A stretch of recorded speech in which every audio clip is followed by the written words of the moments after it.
It started on a seemingly ordinary Tuesday evening. My wife, Elise, and I had moved into our new home just a few weeks prior, and we were still in the process of unpacking boxes and arranging our lives. The house, a charming Victorian with creaky floors and drafty windows, had an air of history about it. Elise, ever the enthusiast, had fallen in love with its character and quirks, convinced that it would be the perfect place to start our family. I, on the other hand, had reservations, but I kept them to myself, not wanting to dampen her excitement. That Tuesday, I was working late in my home office, a small room at the back of the house with a single window overlooking the overgrown garden. The dim light from my desk lamp cast long shadows on the walls, and the tapping of my fingers on the keyboard was the only sound that broke the silence. Elise had already gone to bed, exhausted from a day of organizing and cleaning. As I typed away, my attention was drawn to a faint, rhythmic tapping noise coming from somewhere within the house. At first, I dismissed it as the settling of the old structure, but as the minutes ticked by, the sound grew louder and more insistent. It was almost as if someone was knocking on a door, but the pattern was irregular, as though the knocker was unsure of where to strike. I stood up, the chair scraping against the wooden floor, and listened intently. The tapping continued, echoing through the empty halls. My curiosity got the better of me, and I decided to investigate. I stepped out of my office and into the dimly lit corridor, my footsteps muffled by the thick carpet. As I moved deeper into the house, the tapping seemed to grow louder, guiding me like a beacon. I followed the sound to the base of the grand staircase, where it seemed to originate. The rhythmic tapping now echoed through the cavernous space, filling the air with an eerie resonance. I hesitated for a moment, my hand resting on the banister, before slowly ascending the stairs. Each step creaked under my weight, and the shadows danced on the walls, creating an almost hypnotic effect. At the top of the stairs, the tapping grew louder still, drawing me toward the end of the hallway. I felt a shiver run down my spine as I approached the door to the attic, the source of the mysterious noise. The door was old and weathered, with peeling paint and a tarnished brass knob. I reached out and grasped the knob, feeling its cold metal against my palm. With a deep breath, I turned it and pushed the door open. The attic was a dark, dusty space filled with forgotten relics of the past. Boxes and old furniture were haphazardly strewn about, and cobwebs draped from the rafters like tattered curtains. The tapping had stopped, leaving an eerie silence in its wake. I stepped inside, my heart pounding in my chest, and scanned the room for any sign of what had caused the noise. As my eyes adjusted to the dim light, I noticed a small, ornate chest sitting in the corner of the attic. It was unlike anything else in the room, its polished wood and intricate carvings standing in stark contrast to the dusty clutter that surrounded it. Drawn to it, I approached the chest and knelt down beside it, running my fingers over the cool, smooth surface. Without thinking, I reached for the latch and opened the chest. Inside, I found a collection of old photographs, yellowed with age and curling at the edges. I picked up the top photo and held it up to the light, squinting to make out the faded image. It was a portrait of a young couple, dressed in old-fashioned clothing, their faces solemn and unsmiling. The woman in the photo bore a striking resemblance to Elise, and a chill ran down my spine as I realized the connection. I rifled through the other photographs, each one depicting the same couple in various stages of their lives. As I reached the bottom of the stack, I found a small, leather-bound diary. The cover was cracked and worn, and the pages were brittle and yellowed. I opened it carefully, my curiosity piqued, and began to read the first entry. The diary belonged to a woman named Margaret, who had lived in the house with her husband, Thomas, over a century ago. As I read through the entries, I discovered that their lives had been marked by tragedy and loss. Margaret wrote of strange occurrences in the house, much like the tapping noise I had heard. She described feelings of unease and dread, as though she were being watched by unseen eyes. One entry, in particular, caught my attention. Margaret wrote of a dark presence in the house, something malevolent that had taken root in the shadows. She spoke of cold spots, disembodied whispers, and the feeling of being touched by invisible hands. Her words sent shivers down my spine, and I could almost feel the weight of her fear pressing down on me. As I read further, I learned that Thomas had become increasingly distant and paranoid, convinced that the house was cursed. He had taken to spending long hours in the attic, searching for some way to rid the house of the dark presence. One night, in a fit of desperation, he had performed a ritual, hoping to banish the entity once and for all. Instead, it seemed to have only angered whatever dwelled within the house. Margaret's final entry was a plea for help, written in a shaky hand. She spoke of feeling trapped, unable to leave the house, and of hearing Thomas's voice calling to her from the shadows. She wrote of a sense of impending doom, and the certainty that something terrible was about to happen.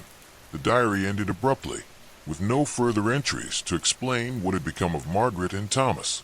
As I closed the diary and placed it back in the chest, I couldn't shake the feeling that the house was trying to tell me something. The tapping noise had returned, louder and more insistent than before. It seemed to be coming from the very walls themselves, as though the house were alive and desperate to communicate. I stood up and backed away from the chest, my mind racing with thoughts of Margaret and Thomas. What had happened to them, and why had the house chosen now to reveal its secrets to me? As I pondered these questions, the tapping grew louder still, echoing through the attic with a sense of urgency. I turned to leave, but as I reached the door, I felt a cold hand grasp my shoulder. I spun around, expecting to find someone standing behind me, but there was no one there. The room was empty, save for the dust and shadows. My heart raced as I realized that whatever had haunted Margaret and Thomas was now reaching out to me. I fled the attic, my footsteps echoing through the silent house. As I descended the stairs, the tapping followed me, growing louder and more frantic with each step. I burst into the hallway and ran to the bedroom, where Elise lay sleeping peacefully. I shook her awake, my voice trembling as I tried to explain what had happened. She looked at me with a mixture of concern and confusion, but before she could speak, the tapping filled the room, louder than ever. It seemed to be coming from the very walls, surrounding us on all sides. Elise's eyes widened with fear, and she clung to me, her body trembling. Together, we listened as the tapping grew more frantic, the sound reverberating through the house like a drumbeat. It felt as though the walls were closing in on us, the shadows growing darker and more oppressive. I could feel the weight of the house pressing down on me, suffocating me with its history and secrets. As the tapping reached a fever pitch, Elise and I knew we had to leave. We grabbed what few belongings we could carry and fled the house, not daring to look back. The tapping followed us out into the night, echoing through the darkness like a relentless heartbeat. We never returned to that house, leaving behind the memories and secrets that it held. But even now, years later, I can still hear the tapping in my dreams, a reminder of the darkness that lurks in the shadows, waiting for the next unsuspecting soul to stumble upon its secrets. In the months that followed, Elise and I tried to put the events of that night behind us. We moved to a small apartment in the heart of the city, far away from the haunting memories of the old Victorian house. Life began to return to some semblance of normalcy, but the trauma of what we had experienced lingered like a shadow, always lurking at the edges of our thoughts. Elise threw herself into her work, determined to distract herself from the nightmares that plagued her sleep. I did my best to be supportive, but I too was haunted by the memories of that night. The tapping, the cold hand on my shoulder, the diary's chilling words, they all played over and over in my mind, refusing to be forgotten. It was as if the house had left a mark on us, one that could never truly be erased. As time passed, we spoke less and less about the house. It became an unspoken agreement between us that we would not mention it, as though acknowledging its existence might somehow give it power over us. But even in silence, the memory of the house loomed large, casting a dark cloud over our lives. One evening, as I sat alone in the living room, a thought struck me. What if the house wasn't done with us? What if it was still reaching out, trying to draw us back into its sinister embrace? I couldn't shake the feeling that something was watching us, waiting for the right moment to strike. The thought filled me with a sense of dread, but I pushed it aside, telling myself that it was just my imagination. It wasn't until a few weeks later that I began to notice strange occurrences in our apartment. At first, they were small, almost insignificant things, objects moving from where I had left them.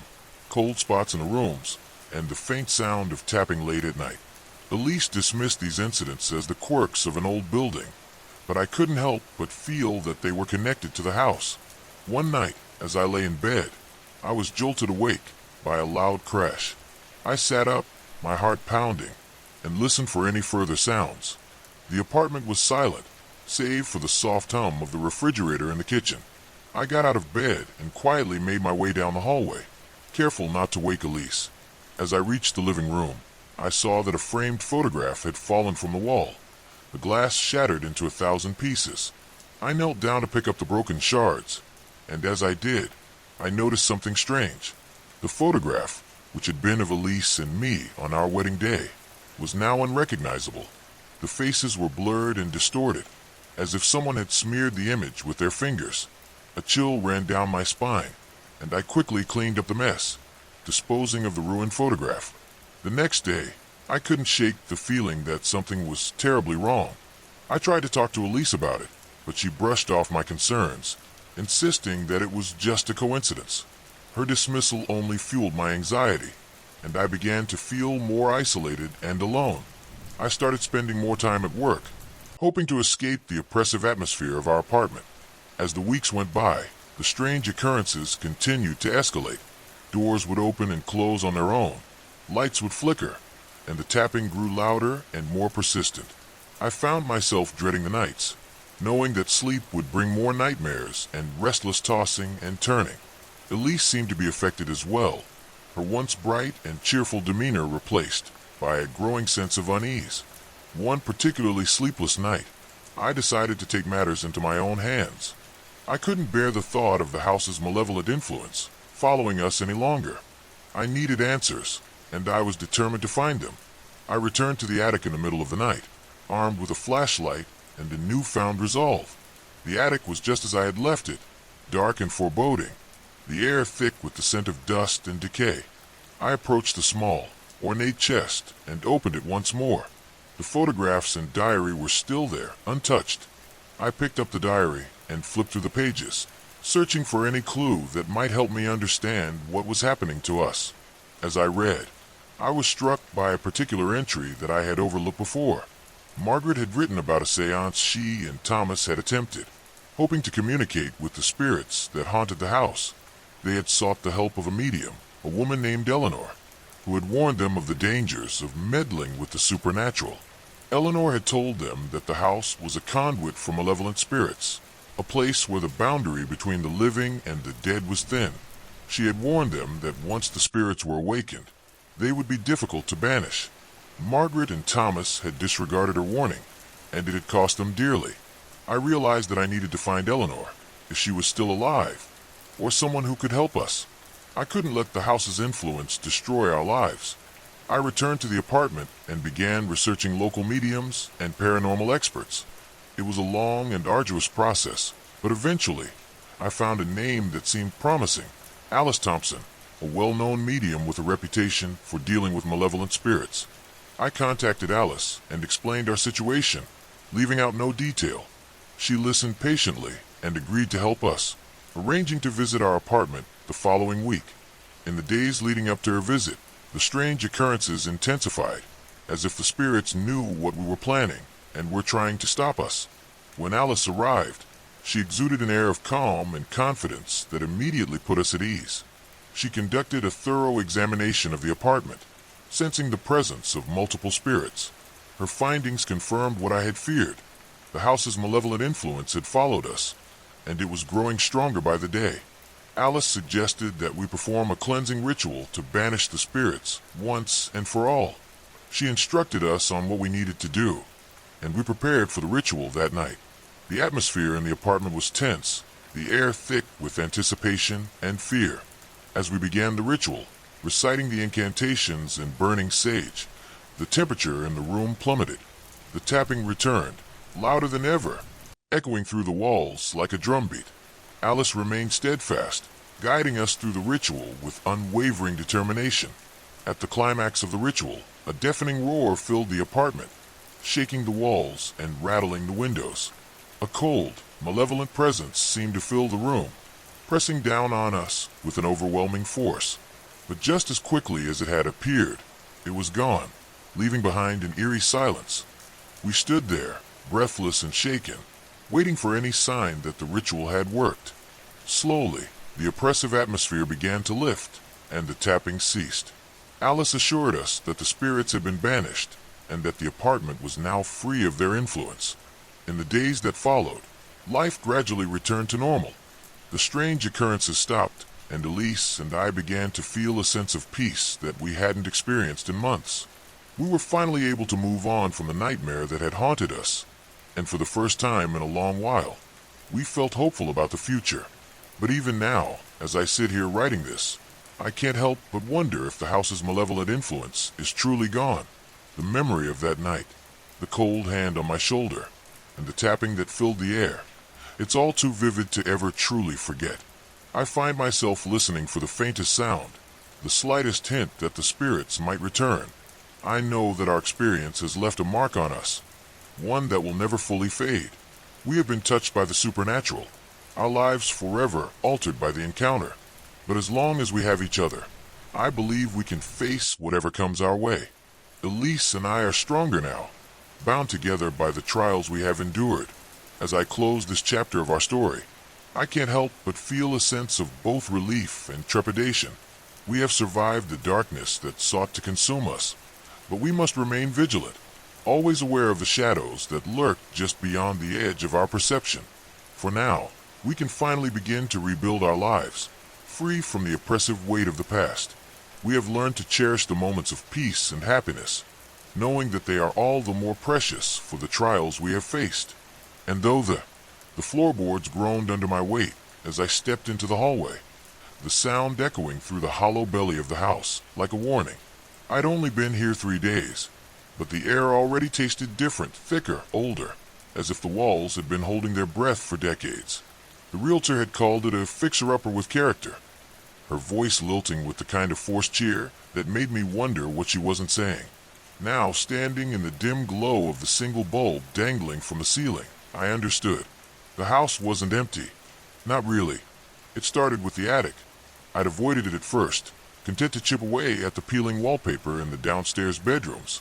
But the noises began on the second night, a rhythmic scraping, like fingernails dragging slowly across the floor directly above me. I told myself it was squirrels, raccoons, anything with claws and a heartbeat. But when I climbed the narrow staircase on the third morning, the door was jammed shut, swollen tight in its frame. I'd pressed my ear to the wood, holding my breath until my lungs burned, and heard it again, that slow, deliberate scrape. Then silence. Then a wet, guttural whisper, so close it could have been right against the other side of the door. Don't. I'd stumbled backward, nearly tripping over my own feet, and didn't return until sunset, when the door swung open on its own, hinges screaming into the stillness. The attic was a museum of dust and shadows. Trunks lined the walls, their latches rusted shut, and an ancient rocking chair sat beneath the lone window, its cushion sunken and stained.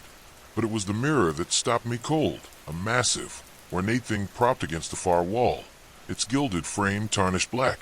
My reflection wavered in the glass like a mirage, distorted and too pale. But it wasn't until I stepped closer that I noticed the handprint, a single smudge on the surface, small and delicate, as if a child had pressed their palm there. Except the dust around it was undisturbed, as if the hand had reached out from inside the glass. That night, I dreamt of her, a girl in a white nightgown, her hair stringy and damp, standing at the foot of my bed. She didn't speak, didn't move, just stared with eyes that were too dark, too wide, until I jolted awake, my sheets tangled and damp with sweat. The clock on the nightstand blinked 3:03 a.m., and the house was too quiet. No creaks, no wind, just a thick, smothering silence that made my ears ring. Then, from somewhere downstairs, a faint metallic click, the sound of a key turning in a lock. I followed it, bare feet flinching against the cold hardwood, my pulse thudding in my throat. The basement door, which I'd never once opened, stood ajar, a chill seeping up from the darkness below.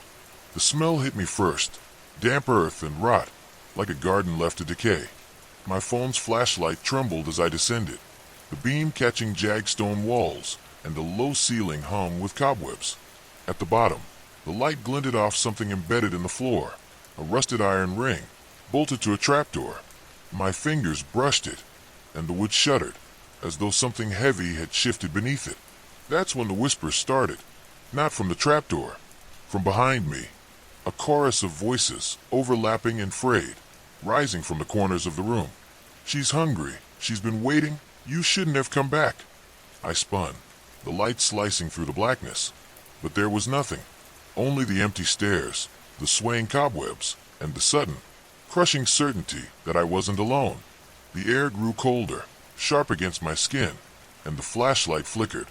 In the split second of darkness, I felt it, a hand, ice cold and skeletal, gripping my ankle. I screamed, wrenching free, and fled upstairs, slamming the basement door so hard the walls shook. Dawn found me huddled on the kitchen floor, clutching a coffee mug I couldn't remember making, my mind clawing for logic. Old houses settle, pipes groan, stress breeds paranoia. But as the morning light spilled through the grimy windows, I noticed the mud. Faint, child-sized footprints leading from the basement door to the foot of the stairs.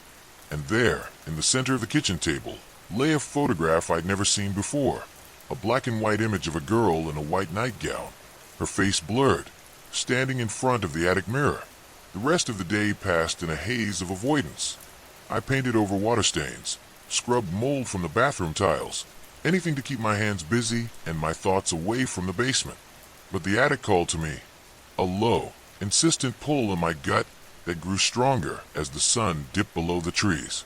By nightfall, I was standing in front of the mirror again, my breath fogging the glass. The handprint was gone. In its place, words scrawled in a thin, shaky script. "Help me." I don't know how long I stood there, staring at those words, before the reflection shifted. Behind me, in the glass, the rocking chair began to move. Slow, rhythmic creaks filled the attic, though the chair itself sat utterly still.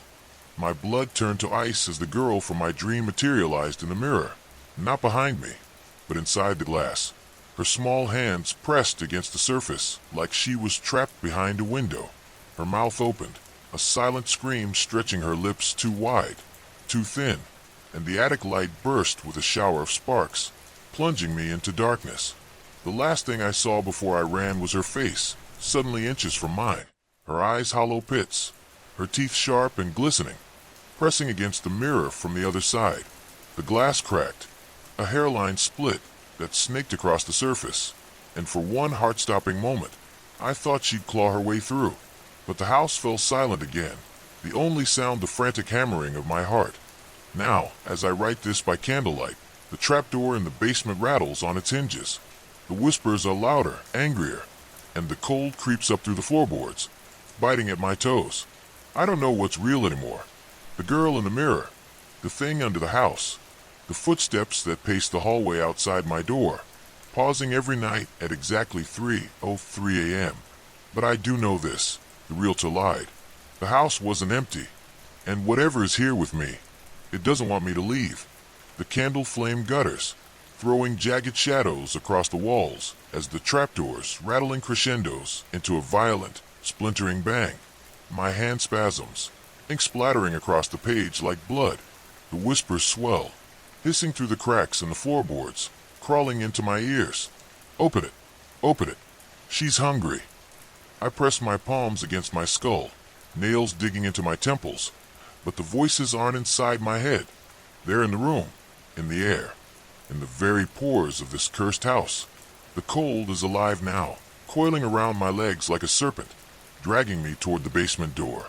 I kick free, scrambling backward until my spine hits the wall, and that's when I see them, the footprints.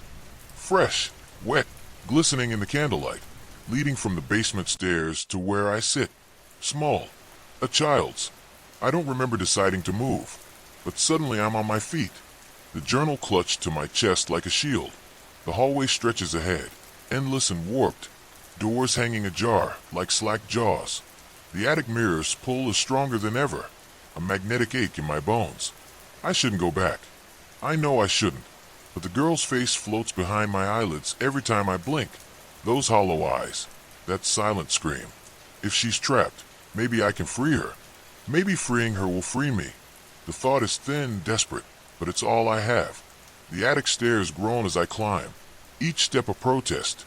The mirror waits, its cracked surface reflecting fragments of the room, a sliver of the rocking chair, a shard of the window, the distorted curve of my own terrified face. The words "help me" are still there, smeared now, as if someone tried to wipe them away. I lean closer, breath fogging the glass, and a drop of moisture lands on my wrist. Cold, thick. I look up. The ceiling is weeping. Black liquid oozes between the floorboards above, dripping in fat, deliberate drops. It hits the mirror with a sizzle, etching tiny scars into the glass. The air reeks of burnt hair and copper. I stumble back, but the mirror's surface ripples like water, and she's there again, the girl, her nightgown stained now, her hair matted with the same black substance. She pounds against the glass, mouth stretched in a scream I can't hear, and the cracks spread, splintering toward the edges. Behind her, shadows writhe, formless and ravenous. She's not alone in there. A crash from downstairs shatters the moment. The trapdoor. It's open. I can feel it in the pull of the air, in the way the house seems to inhale, deep and eager. The girl's hand slams against the mirror one last time, leaving a bloody palm print, and then she's gone. The mirror goes dark, reflecting nothing but the attic's gloom. I'm halfway down the stairs when the first howl rises from the basement, a guttural, wet sound that shakes the walls. It's not human. It's not animal. It's something else. The kitchen is a war zone. Cabinets hang open, dishes shattered on the floor, and the photograph of the girl lies torn in half on the table. The basement door yawns wide, darkness spilling out like smoke. I should run, get in the car, drive until the house is a speck in the rear view. But the mud-streaked footprints lead me forward, down, down, down into the earth. The flashlight app on my phone flickers, useless, but the walls themselves seem to pulse with a faint, sickly glow, fungal, phosphorescent. The trapdoor gapes open, its iron ring twisted off its hinges. A ladder descends into the black, the rung slicked with something that glistens. I climb. The shaft is narrow, the air so thick I choke on it. Below, the sound of water, dripping, rushing, a subterranean river. My feet hit wet stone, and the flashlight finally steadies, revealing a cavern. Roots dangle from the ceiling, knotted and throbbing as though alive. The walls are carved with symbols, crude and jagged, their grooves stained brown. Blood, old blood, and in the center of the room, a well. It's ancient, the stones green with slime, the wooden bucket rotted to splinters. But the water is still, black as oil, and the whispers pour from it like steam. She's here. She's here. She's here.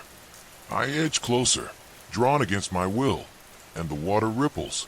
A face surfaces, not the girl's. This face is bloated, flesh sagging, eyes milky and lidless. A corpse's face.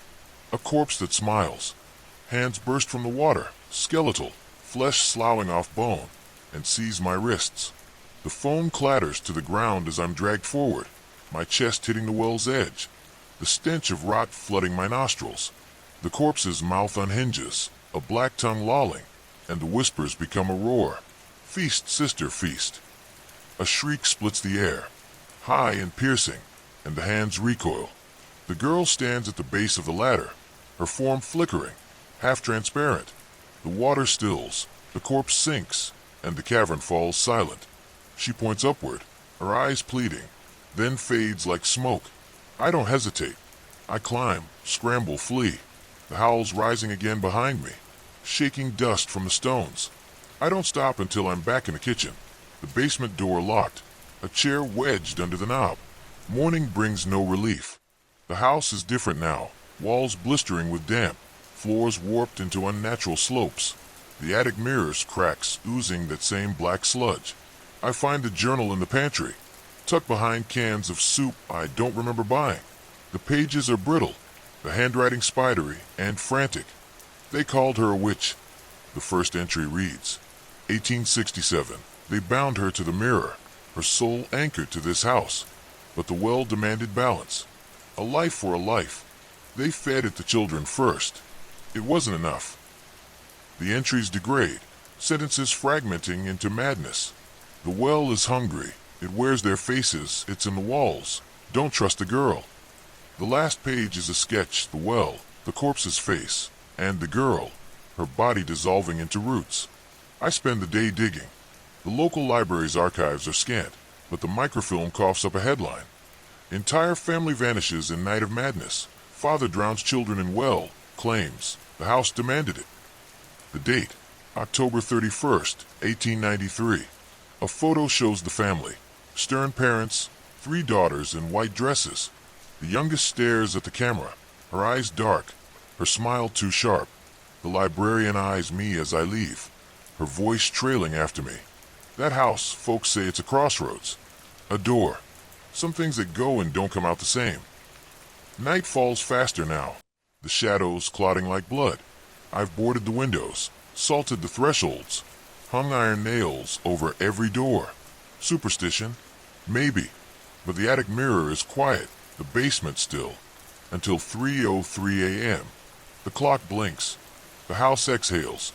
The girl stands at the foot of my bed, solid now, her nightgown dripping well water. She holds a finger to her lips, then points to the door. The hallway is a tunnel of shadows, but the attic light burns faintly above. She floats ahead, beckoning, and I follow, compelled by something deeper than fear. The mirror is whole again, its surface a pool of liquid mercury. The girl presses her hand to it, and the glass bends, ripples, parts. Beyond is a forest, twisted, black trees under a bruised sky. She steps through, turns, extends her hand. Come. The well's howl shakes the house, closer now, climbing the basement stairs. The girl's eyes flicker with panic. Come now. I step toward the mirror, the glass cold against my fingertips. The bedroom door explodes. The corpse from the well fills the doorway, her body a mass of rot and roots, the children's faces bulging beneath her skin like tumors. She howls, and the house howls with her, the walls splitting, the floor yawning open. The girl screams, a sound that shatters the mirror's surface, and the forest beyond bleeds. The trees uprooting, the sky cracking. I fall, into blackness, into roots, into a cold, wet throat. I land in the cavern, the well's water lapping at my ankles. The corpse looms above, her mouth a cavern, her hands reaching. The girl materializes beside me, her form fraying at the edges. The journal, she hisses. The binding, repeat the words. I fumble the journal from my pocket, the pages falling open to a passage I hadn't seen. An incantation, the letters glowing faintly. I scream the words, my voice raw. The corpse's fingers inches from my throat. The well boils. The corpse shrieks. The girl's hand closes over mine, cold and final. I'm sorry, she whispers. The darkness swallowed the road ahead, stretching endlessly into the void. My headlights cut a narrow tunnel through the night, but beyond that, the world seemed to dissolve into an abyss. I hadn't seen another car in what felt like hours, and the gas gauge was dipping lower than I liked. The GPS signal had vanished miles ago, leaving me with nothing but the vague directions I had scribbled on a crumpled napkin. A wrong turn had led me off the main highway and onto this desolate road that wound through thick, towering trees, their branches forming a skeletal canopy above. The deeper I drove, the more the forest seemed to close in around me, the trees leaning inward as if whispering secrets to one another. The radio, which had been playing faint static for the past hour, suddenly cut out entirely. The silence that followed was thick and unnatural, pressing against my ears with an almost physical weight. I adjusted my seat, my fingers gripping the wheel a little tighter. Something about this stretch of road unsettled me. Maybe it was the absence of streetlights, or the way the fog curled along the edges of the asphalt, moving like living tendrils. I checked my phone again. No service. Of course. A shadow flickered at the edge of my vision. My breath caught in my throat as I instinctively glanced toward the rearview mirror, half expecting to see something staring back at me. But there was nothing, just the empty road behind, stretching into the distance like a black ribbon unraveling into the unknown. I exhaled, shaking my head at myself. It was just the trees. My mind was playing tricks on me. The road dipped suddenly, the car jerking as it hit a pothole. I cursed under my breath, slowing down as I navigated the uneven path.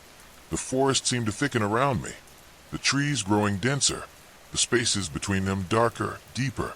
It felt like I was driving into the mouth of something vast and waiting.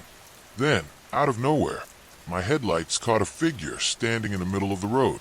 My heart slammed against my ribs as I slammed the brakes, the tires screeching against the damp asphalt. The car skidded slightly before coming to a stop, the beams illuminating a lone woman, standing motionless in the center of the road. She was barefoot, wearing a thin, white nightgown that billowed slightly in the cold night air. Her hair was long and tangled, falling in messy waves over her face, obscuring her features. She didn't move. She didn't even flinch at the sudden arrival of my car.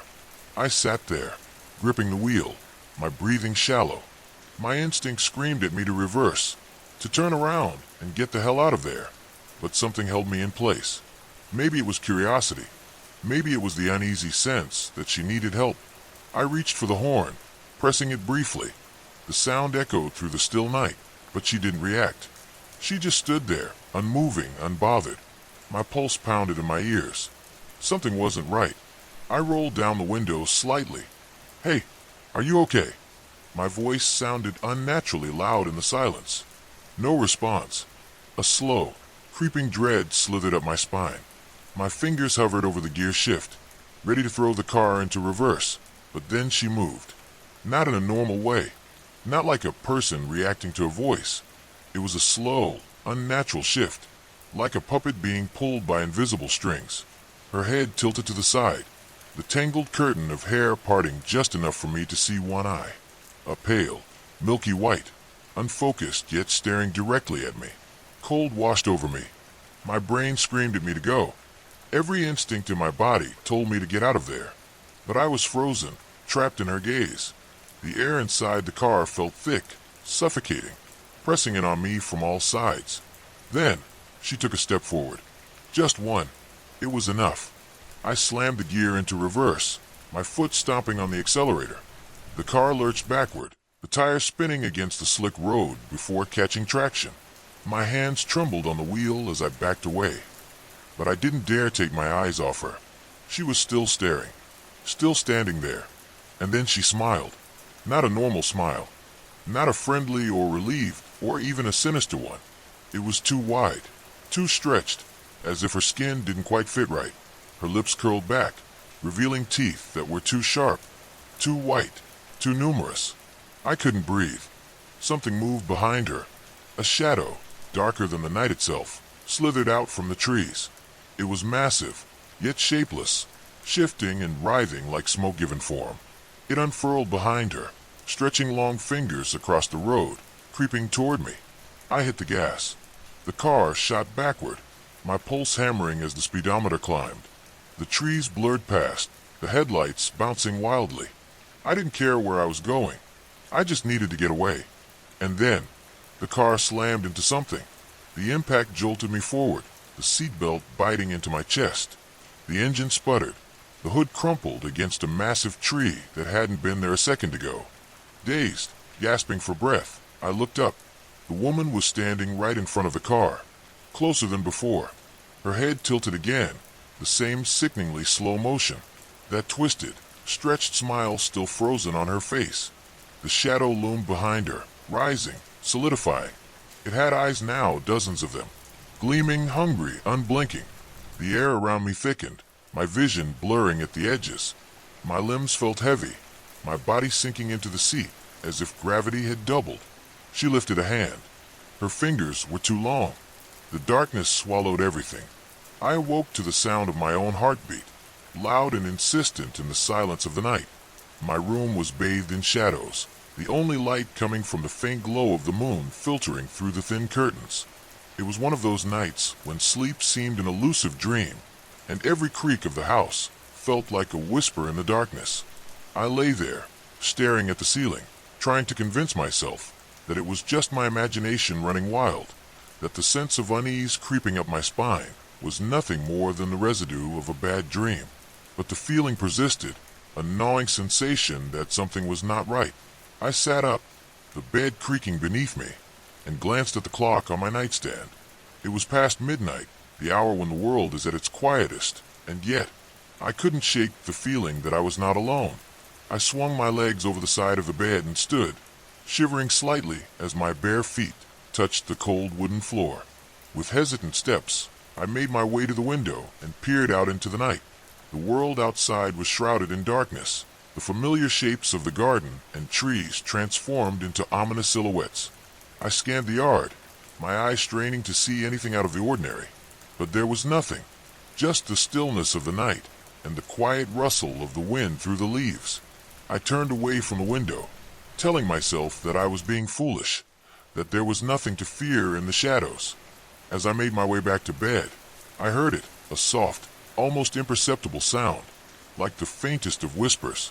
I froze, my heart pounding in my chest, and strained to listen. The sound came again, this time louder, a soft, eerie murmur that seemed to be coming from somewhere within the house. I stood there, rooted to the spot, my mind racing with possibilities. Was it the wind, or something more sinister? Summoning all my courage, I forced myself to move, to follow the sound. It led me out of my room and into the hallway, where the darkness seemed even more oppressive. I flicked on the light switch, but nothing happened. The bulb must have burned out, I thought, as I made my way cautiously down the hall. The sound grew louder, a disembodied voice that sent shivers down my spine. It seemed to be coming from the basement. I hesitated at the top of the stairs, staring down into the pitch-black abyss below.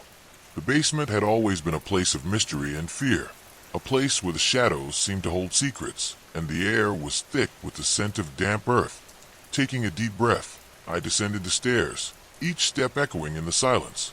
The closer I got, the louder the voice became, until it was a chorus of whispers, like 100 voices speaking at once. At the bottom of the stairs, I fumbled for the light switch, my fingers trembling. The light flickered on, casting an eerie glow over the cluttered space. My eyes darted around, searching for the source of the sound, but there was nothing there, just the old furniture and boxes that had been stored there for years.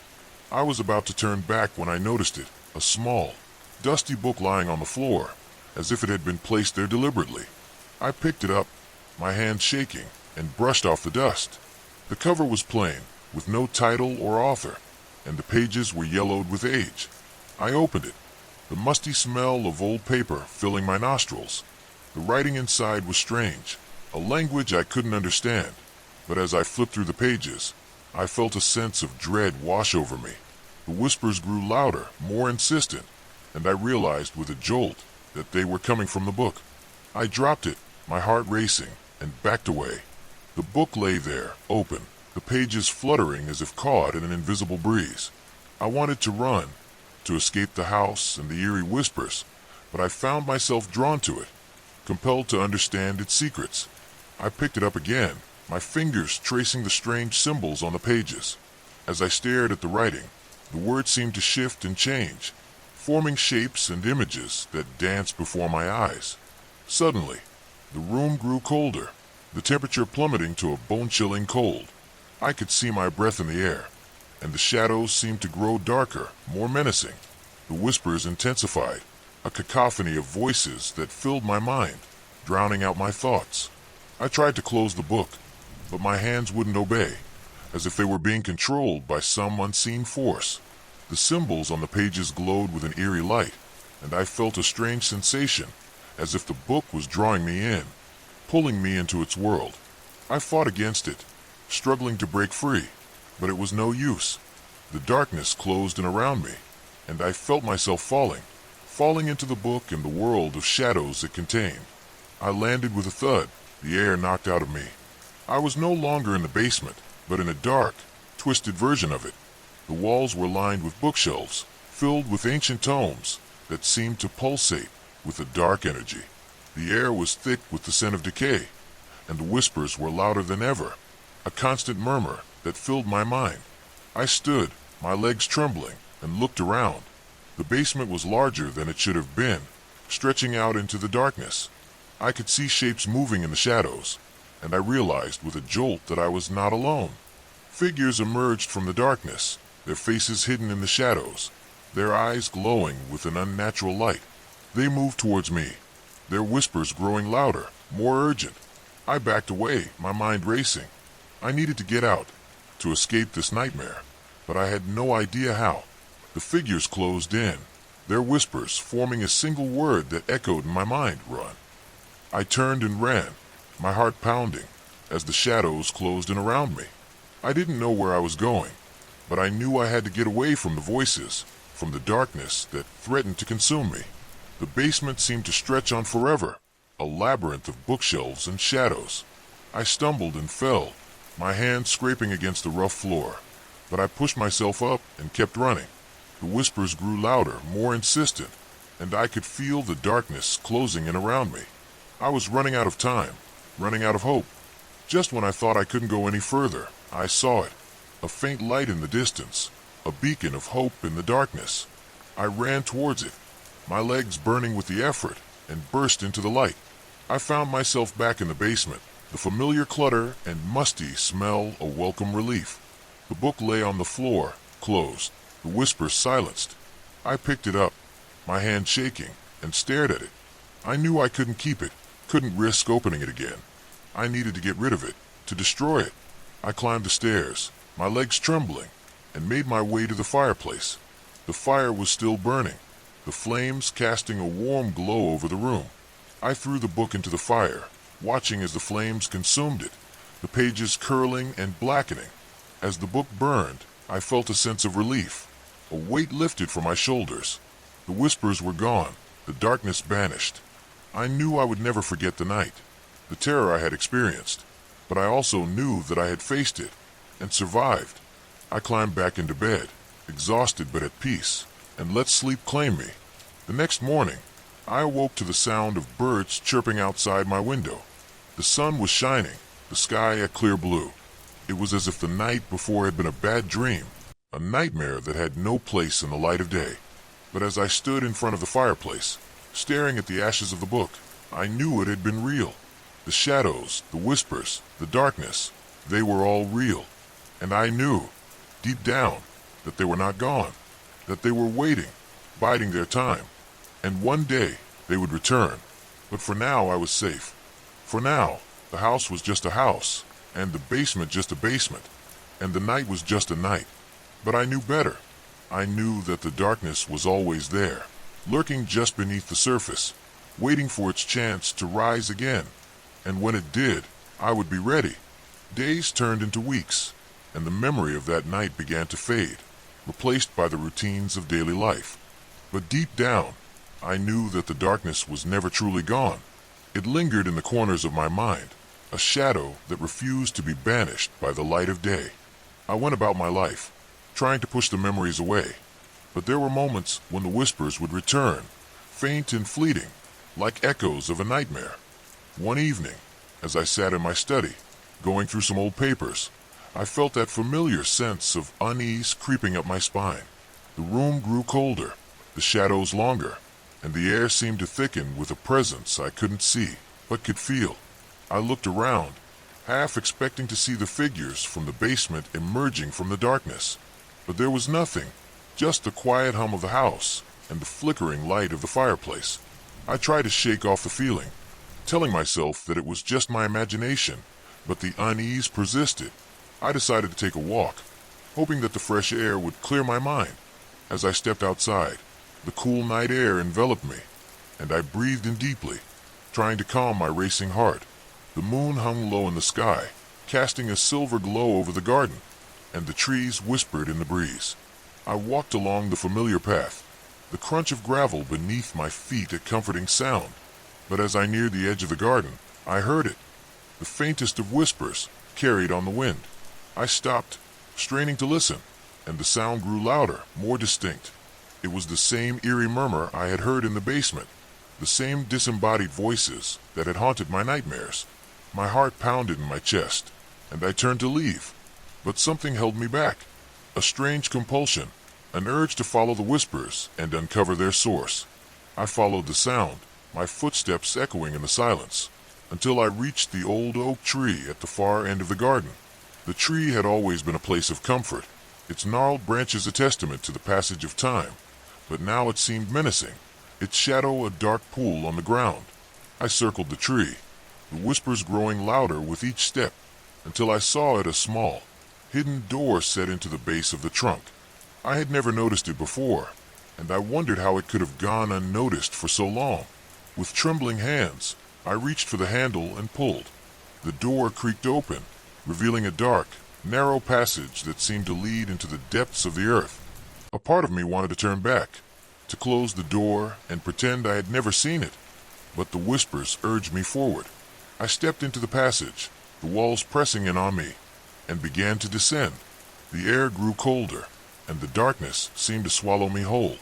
The whispers were all around me now, a cacophony of voices that filled my mind, drowning out my thoughts. The passage seemed to go on forever, a never-ending descent into the unknown. My legs burned with the effort, but I couldn't stop, couldn't turn back. The whispers urged me onward, deeper into the darkness. At last, I reached the bottom, and the passage opened into a vast underground chamber. The walls were lined with ancient symbols, glowing faintly in the dim light. In the center of the chamber stood a pedestal, and on it lay an object that seemed to pulse with a dark energy. It was a book, similar to the one I had found in the basement, but larger and more ornate.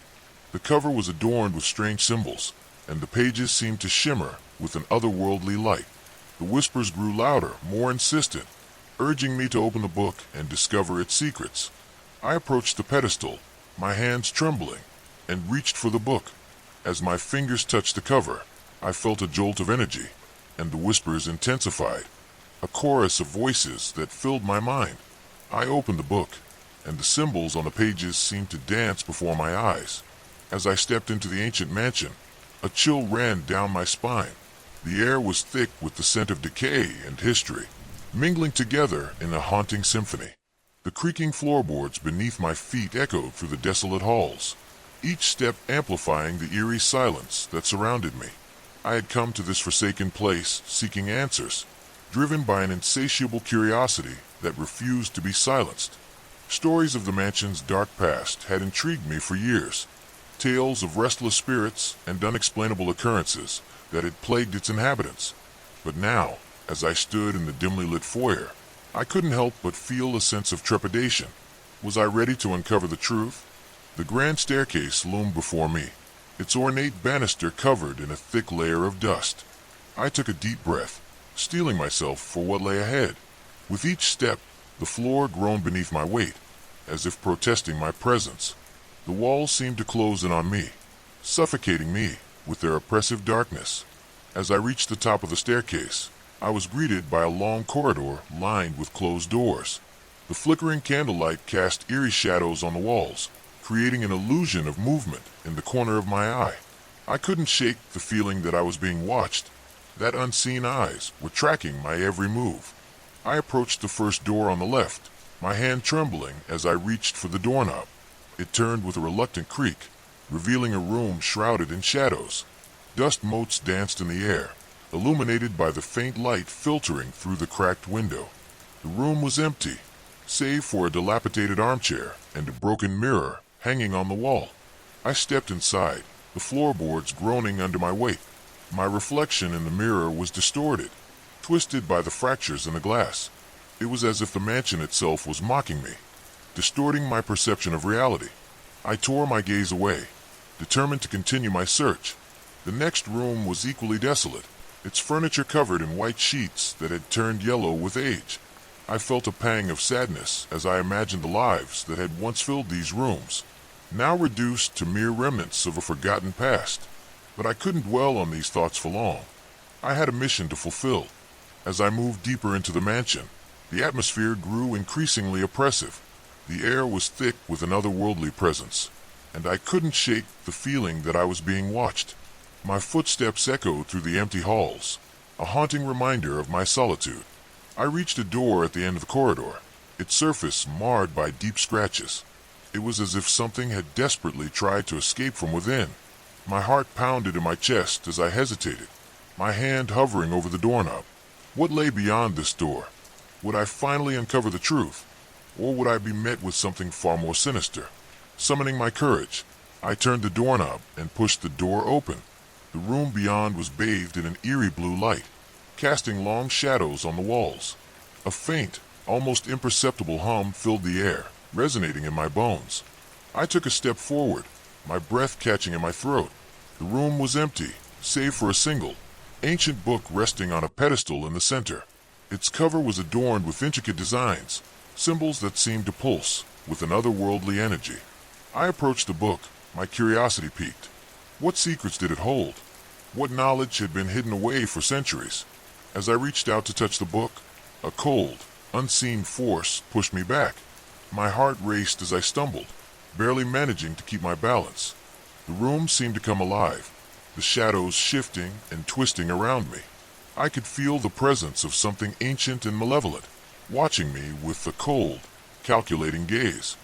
I took a step back, my mind racing. What was this place? What had I stumbled upon? The answers I sought seemed just out of reach, tantalizingly close yet impossibly distant.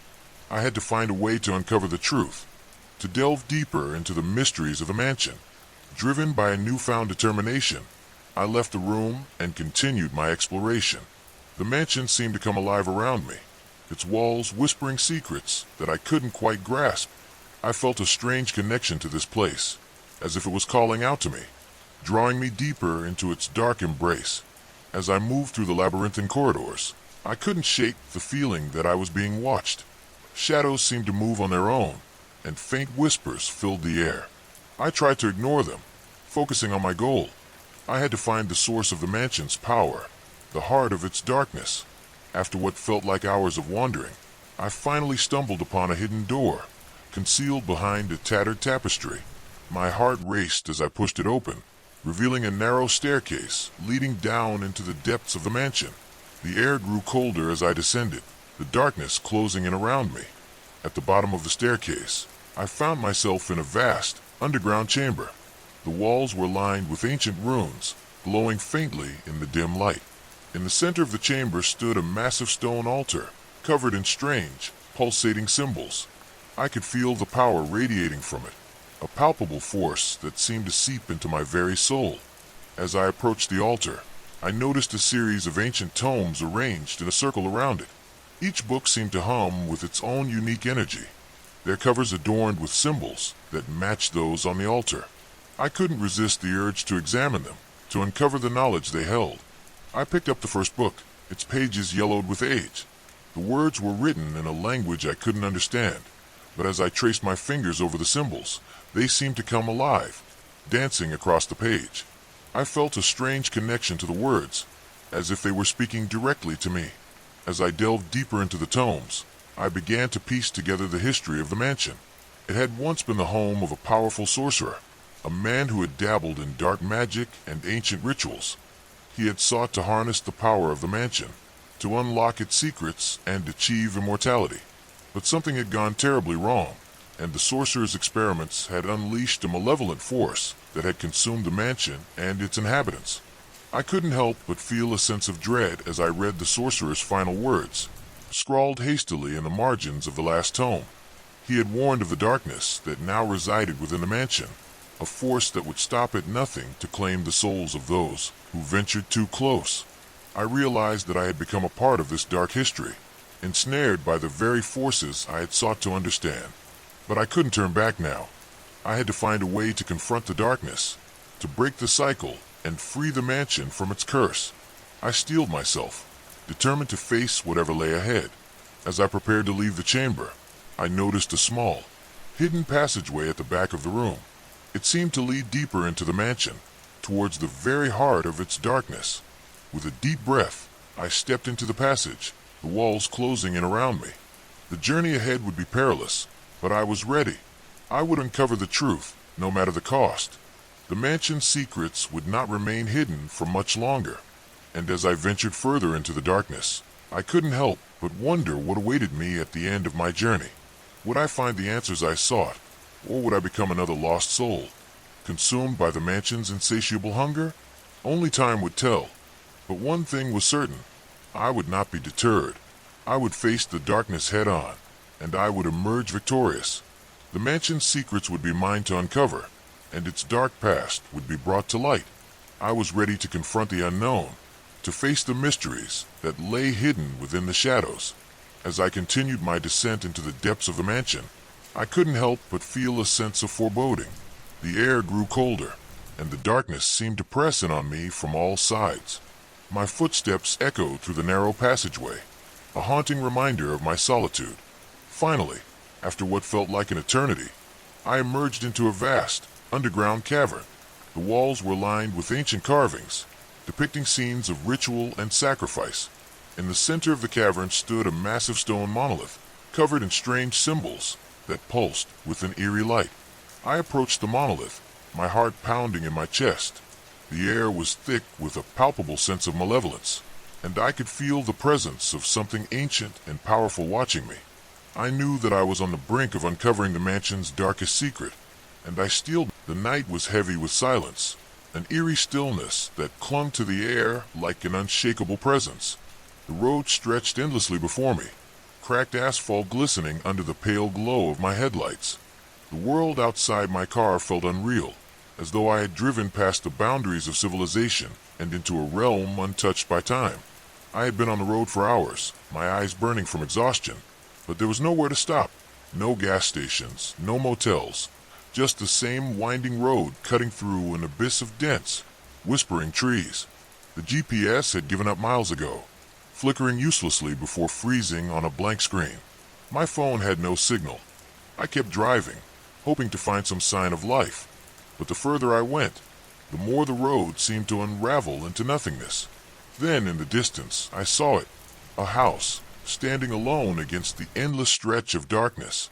Its windows were dark, its structure old and weathered, but it was something, a place to stop, to rest, to figure out where the hell I was.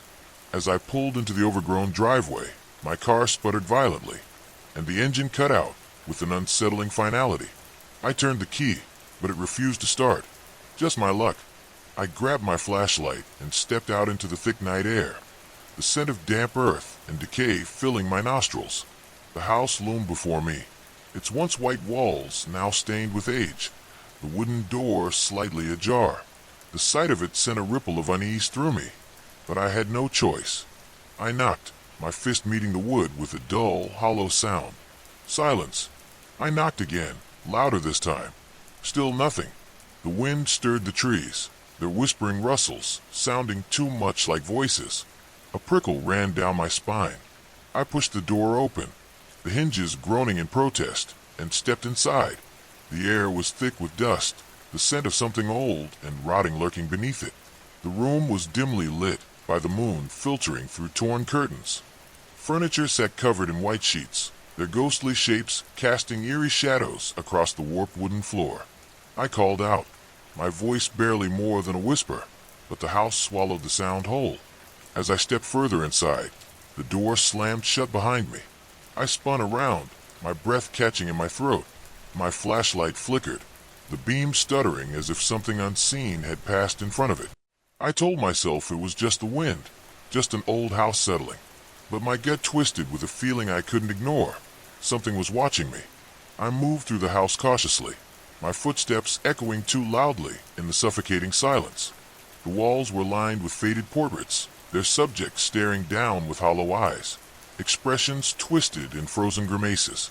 The deeper I went, the more the air thickened, pressing against me with a weight that felt almost sentient. Then I heard it, a faint creak from upstairs. My heart pounded against my ribs as I pointed my flashlight toward the staircase. The steps were warped and splintered, leading up into a darkness that swallowed the light whole. Every part of me screamed to leave, to get back in my car and find another way, but my feet moved forward against my better judgment. Each step groaned beneath my weight, the sound impossibly loud in the silence. At the top of the stairs, a long hallway stretched before me, doors standing ajar like waiting mouths. The air was colder here, biting through my clothes, making my breath come out in visible puffs. I took a hesitant step forward when a sound stopped me dead, a whisper, impossibly close, right at my ear. I spun around, my flashlight trembling in my grip. Nothing. The hallway was empty, but the whisper had been real. It had spoken my name. I swallowed hard, forcing myself to keep moving. The floorboards groaned beneath me as I approached the first door. Inside, the room was sparse, a bed pushed against the far wall, its mattress sunken in the middle. A single chair sat beside it, positioned as if someone had been watching over the bed for a long time. The air was thick with the scent of mildew and something else, something metallic. I turned my flashlight toward the wall, and my stomach lurched. Words had been scratched into the peeling wallpaper, deep grooves that formed a message over and over. Don't let it see you. A cold hand of fear gripped my spine. I stepped back, the floor creaking beneath me. The room felt suddenly smaller, the walls pressing inward. I turned to leave, but the whisper came again, right against my ear. I ran. I didn't care about being quiet anymore. I sprinted down the hallway, toward the staircase, but as I reached the top step, I froze. Something stood at the bottom of the stairs. A figure, tall and impossibly thin, its body a shadow against the darkness. Its head tilted at an unnatural angle, as if studying me. My breath caught in my throat, my pulse hammering in my ears. The air grew thick, suffocating, pressing against me like unseen hands. Then it moved, a slow, jerky step forward. The floorboards beneath it didn't creak. It was silent, too silent.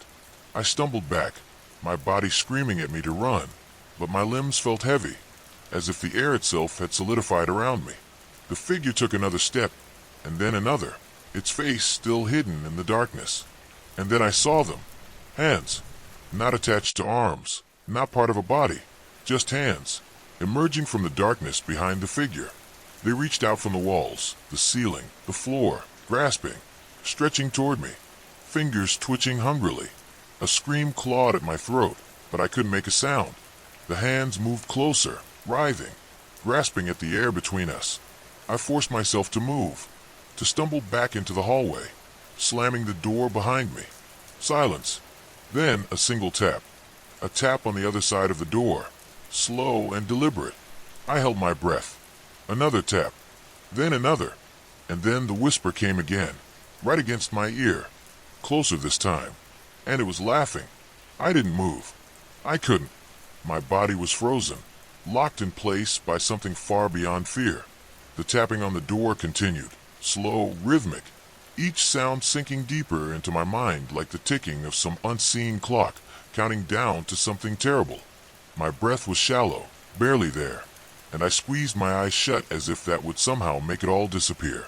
But the whisper came again, closer, curling around my ear like cold breath. And this time, I understood the words. You let it see you. A shudder ripped through me. I wanted to deny it, to convince myself that I had imagined the thing at the bottom of the stairs, that the hands reaching from the walls were a trick of the dim light. But I knew better. I had felt it in my bones, in the way the air had thickened, in the way my own name had been whispered from lips that did not belong to anything living. And now, something wanted me to know. I had made a mistake. The tapping stopped. Silence crashed down over me like a suffocating wave. I strained to listen, to hear anything beyond the frantic beating of my own heart. But the house had gone completely still. I forced my body to move, inching backward, my hands fumbling for anything to hold onto. My fingers grazed the doorknob of a closet, a place to hide. A terrible idea, but the only one I had. I twisted the knob and slipped inside, pressing my back against the cold wood as I shut the door without a sound. The space was small, the air thick with the scent of dust and age, but at least I was hidden. At least I could breathe. Or so I thought. The silence stretched on, an unbearable tension that made my muscles ache. I forced myself to slow my breathing, to listen for any sign of movement outside the door. Minutes passed, maybe longer. My mind screamed at me to do something, anything. But terror held me hostage in that cramped, suffocating space. And then, the breathing started. Not mine. It was deep, ragged, just beyond the door. The sound of something inhaling too sharply, exhaling too slowly, as if savoring the air itself. I clamped my hand over my mouth, biting down on my fingers to keep from making a sound. The breathing grew louder, closer, until I could almost feel it pressing against the thin barrier of the closet door. A shadow passed through the crack of light beneath the door, stretching long and unnatural across the floor. It stopped. I didn't move, didn't blink. Every nerve in my body screamed at me to run, but I couldn't.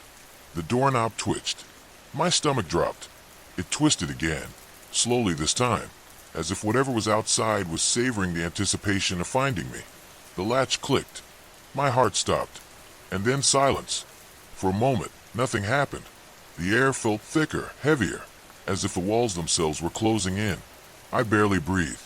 My ears strained for any sound, any indication of movement, but there was nothing, just the unbearable quiet.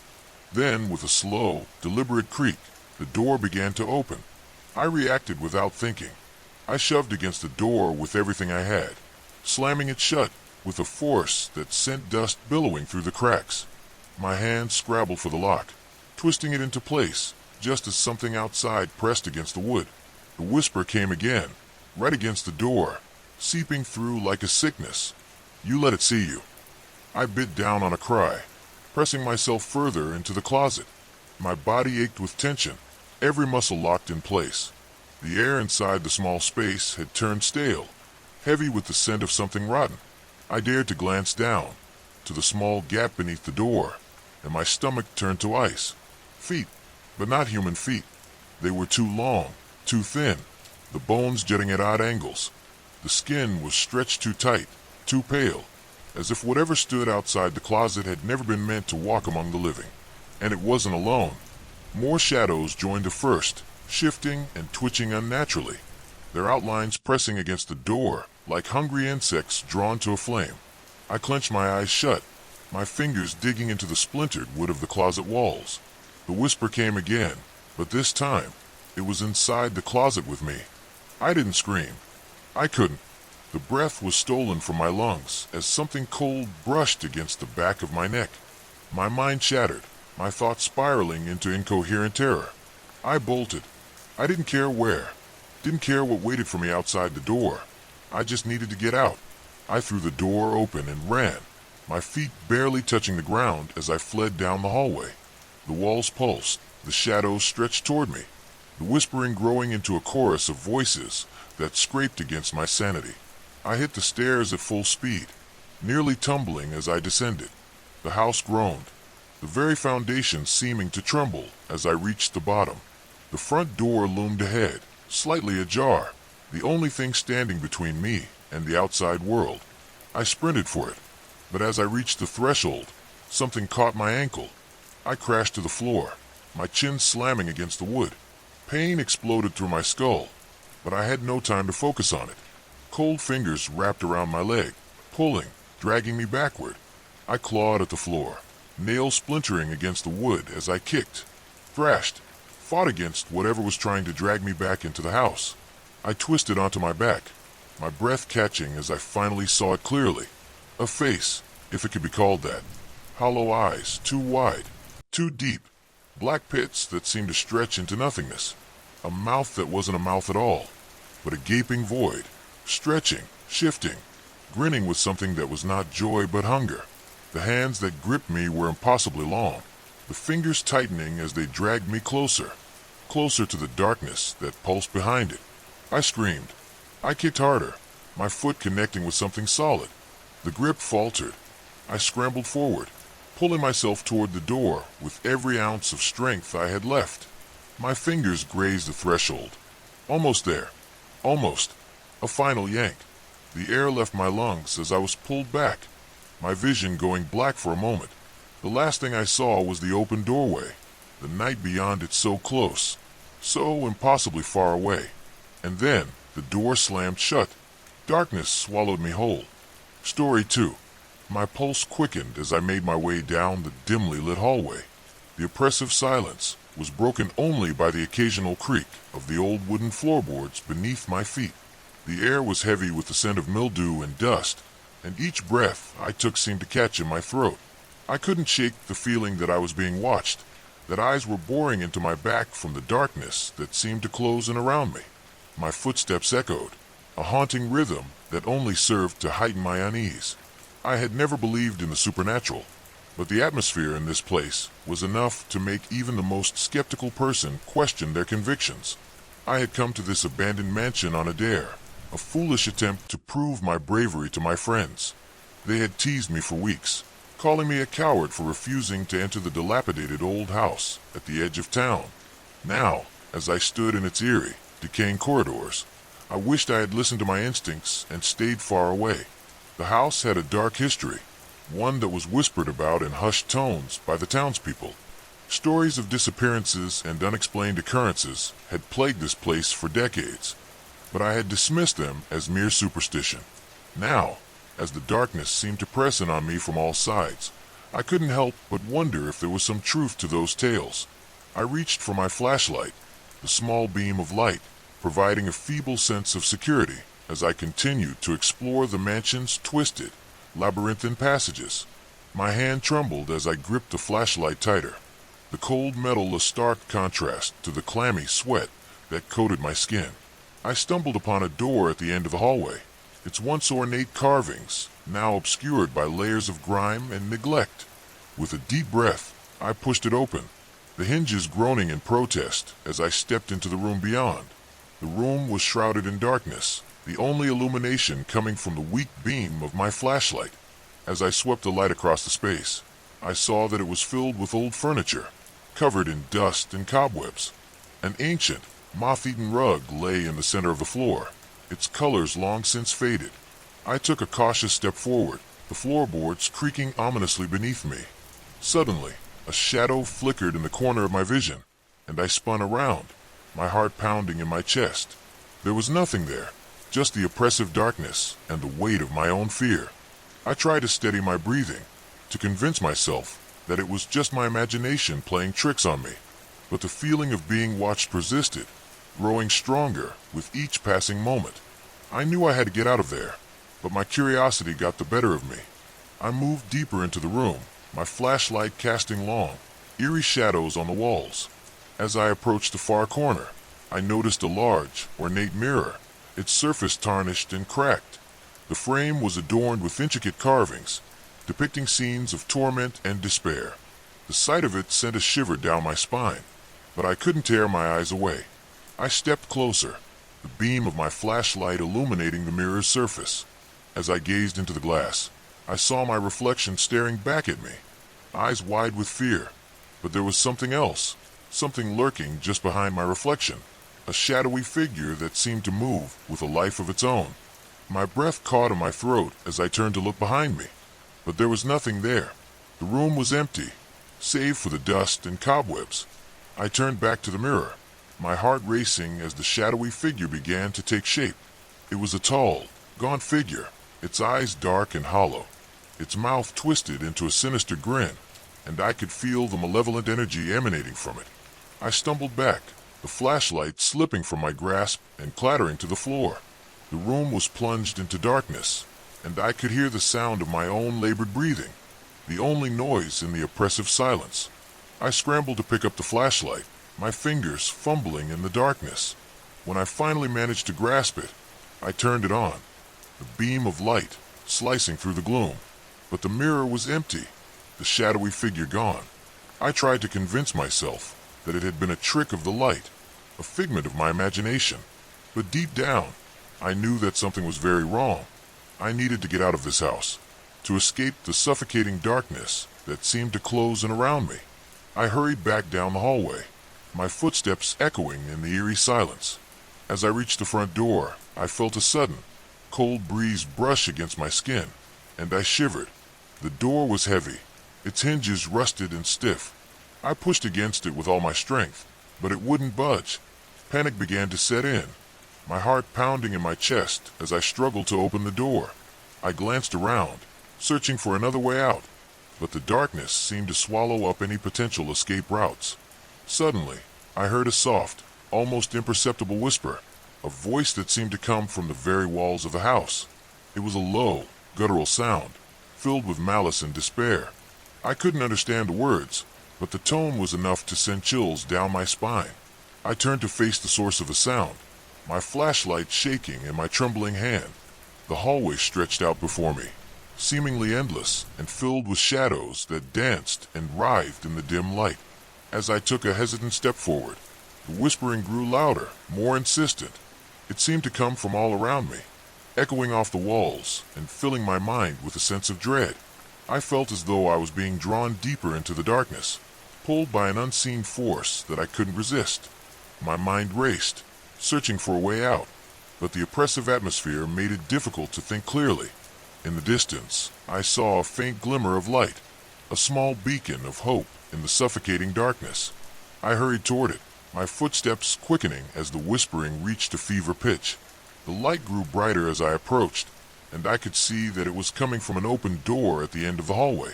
I hesitated for a moment, my instinct screaming at me to turn back, to find another way out, but I knew that I had no choice.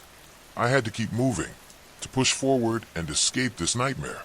As I stepped through the door, I found myself in a small, dimly lit room.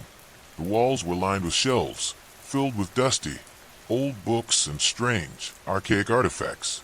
In the center of the room stood a tall, hooded figure, its back turned to me. The figure seemed to be engrossed in a large, leather-bound book, its long, bony fingers tracing the faded words on the pages. I felt a surge of fear and curiosity, my mind racing with questions. Who was this figure? What were they doing in this forsaken place? I took a cautious step forward, the floorboards creaking beneath my weight. The figure tensed, its head snapping up as if it had sensed my presence. Slowly, it turned to face me, and I felt a chill run down my spine. The hood obscured its features, but I could see the glint of its eyes, cold and piercing. The figure raised a hand, and I felt an invisible force grip me, holding me in place. I struggled against it, but it was as if my body was no longer under my control. The figure spoke, its voice low and resonant, filled with an ancient, otherworldly power. "You should not have come here," it said, its words sending shivers through me. "This place is cursed, and those who enter are doomed to suffer the same fate as those who came before." I felt a wave of despair wash over me, the weight of the figure's words pressing down on my soul. I knew I had to escape, to find a way out before it was too late. I mustered all my strength, breaking free from the invisible force that held me. I turned and fled, my heart pounding in my chest as I raced down the hallway. The whispering voices grew louder, more frantic, as if they were trying to hold me back. But I pushed forward, desperate to escape the clutches of this cursed place. As I reached the front door once more, I felt a sudden surge of energy. The door groaned and creaked as I pushed against it, and finally, it swung open. I stumbled outside, the cold night air a welcome relief from the oppressive atmosphere of the mansion. I didn't stop running until I reached the edge of the property, my breath coming in ragged gasps. I glanced back at the mansion, its dark silhouette looming ominously against the night sky. I knew I had narrowly escaped a fate worse than death, but the experience had left its mark on me. Even now, as I try to put the events of that night behind me, I can't shake the feeling that something followed me out of that house, that the darkness has taken root within me. I can still hear the whispers, faint and distant, but always there, a constant reminder of the terror I faced. I know that I can never truly escape the curse of that mansion, that it will haunt me for the rest of my days. But I also know that I must be vigilant, to keep the darkness at bay and prevent it from consuming me entirely. I am, in one word, changed. The events of that harrowing night left an indelible mark on my soul, altering the very fabric of my existence. I can no longer walk through the world with the same naive bravado that once characterized my every step. Even the most mundane of surroundings now seem to pulse with hidden malevolence, a constant reminder of the darkness that once sought to consume me. In the days and weeks that followed my escape from the mansion, I struggled to reconcile the reality of my experience with the logical, rational mind that had always guided me. I pored over every detail, replaying the events in my head, trying to find some explanation that would make sense of the nightmare I had lived through. But no matter how many times I examined it, the truth remained. I had encountered something beyond the realm of human understanding, a force that defied all logic and reason. I began to notice strange occurrences in my everyday life, subtle but undeniable signs that the darkness had not released its hold on me. Objects would move on their own, shadows would shift and writhe in the corners of my vision, and the whispering voices that had haunted me in the mansion seemed to follow me wherever I went. At first, I tried to dismiss these phenomena as mere figments of my imagination, the lingering effects of my trauma. But as the incidents grew more frequent and more intense, I could no longer deny that something sinister had followed me from that cursed place. I sought solace in the company of my friends, hoping that their presence would provide some measure of comfort and security. But even in their familiar, reassuring company, I couldn't shake the feeling that I was being watched, that some unseen force was lurking just beyond the edge of my perception. My friends noticed a change in me, their teasing and laughter giving way to concern and unease. They tried to help me, to pull me out of the darkness that had engulfed me, but their efforts were in vain. The connection I had formed with the mansion's malevolent presence was too strong, its tendrils too deeply entwined with my very being. As the days turned into weeks, I found myself growing increasingly isolated, retreating into the safety of my own home in a desperate attempt to escape the relentless terror that haunted me. But no matter where I went, the darkness followed, an ever-present shadow that seemed to feed on my fear and despair. I tried to find answers, to uncover some way to break free from the curse that had ensnared me. But every avenue I explored only led to more questions, more dead ends. In my search for answers, I turned to the internet, hoping to find some clue or insight that would help me understand the nature of the evil that had attached itself to me. I scoured forums and websites dedicated to the paranormal, reading countless accounts of similar experiences and the methods others had used to combat the forces that tormented them. But no matter how many stories I read or how many rituals and protections I tried, nothing seemed to work. The darkness clung to me, an inescapable shadow that grew ever more oppressive with each passing day. Desperation drove me to seek out the help of professionals, paranormal investigators and exorcists who claimed to have the knowledge and expertise to rid me of my unwanted companion. They performed their rituals and cleansings, chanting ancient incantations and burning sage, to banish the evil from my life. But their efforts were futile, the darkness merely laughing in the face of their attempts to dispel it.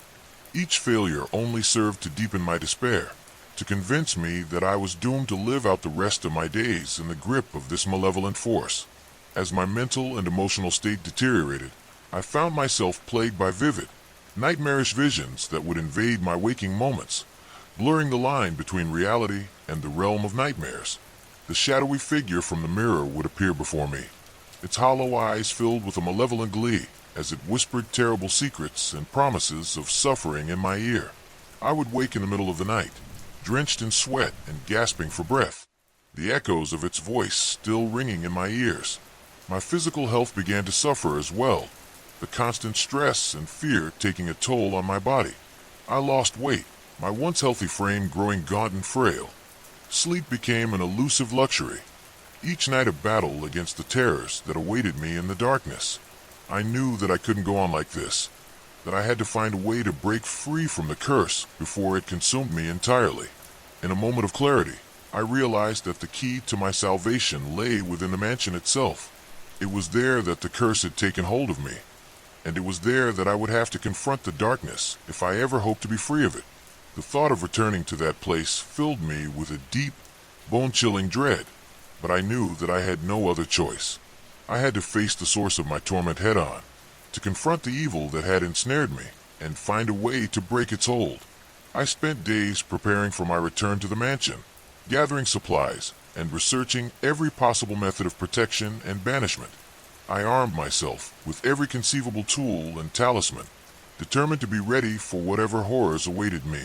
As I packed my bag, my hands trembled with a mixture of fear and resolve. I knew that this would be the most dangerous undertaking of my life, but I also knew that it was my only chance to reclaim my sanity and my freedom. The day of my return to the mansion dawned gray and overcast, the sky heavy with the promise of rain. I steeled myself for the journey, taking one last look at the familiar comforts of my home before setting out. The walk to the mansion felt like a death march, each step weighed down by the crushing fear that gnawed at my insides. As I approached the imposing, decaying structure, my heart pounded in my chest, a frantic rhythm that echoed the terror that gripped me. The front door, Once a barrier that had refused to yield, now seemed to beckon me, as if the house itself was aware of my return and eager to resume its torment. I took a deep breath and pushed the door open, the hinges groaning in protest as I stepped inside. The familiar, oppressive darkness closed in around me, and I felt the weight of the malevolent presence pressing down on my soul.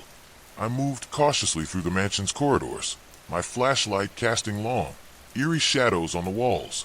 The air was thick with the scent of decay and mildew, and every creak and groan of the floorboards sent shivers down my spine. I could feel the darkness watching me, its malevolent gaze a constant reminder of the danger I faced.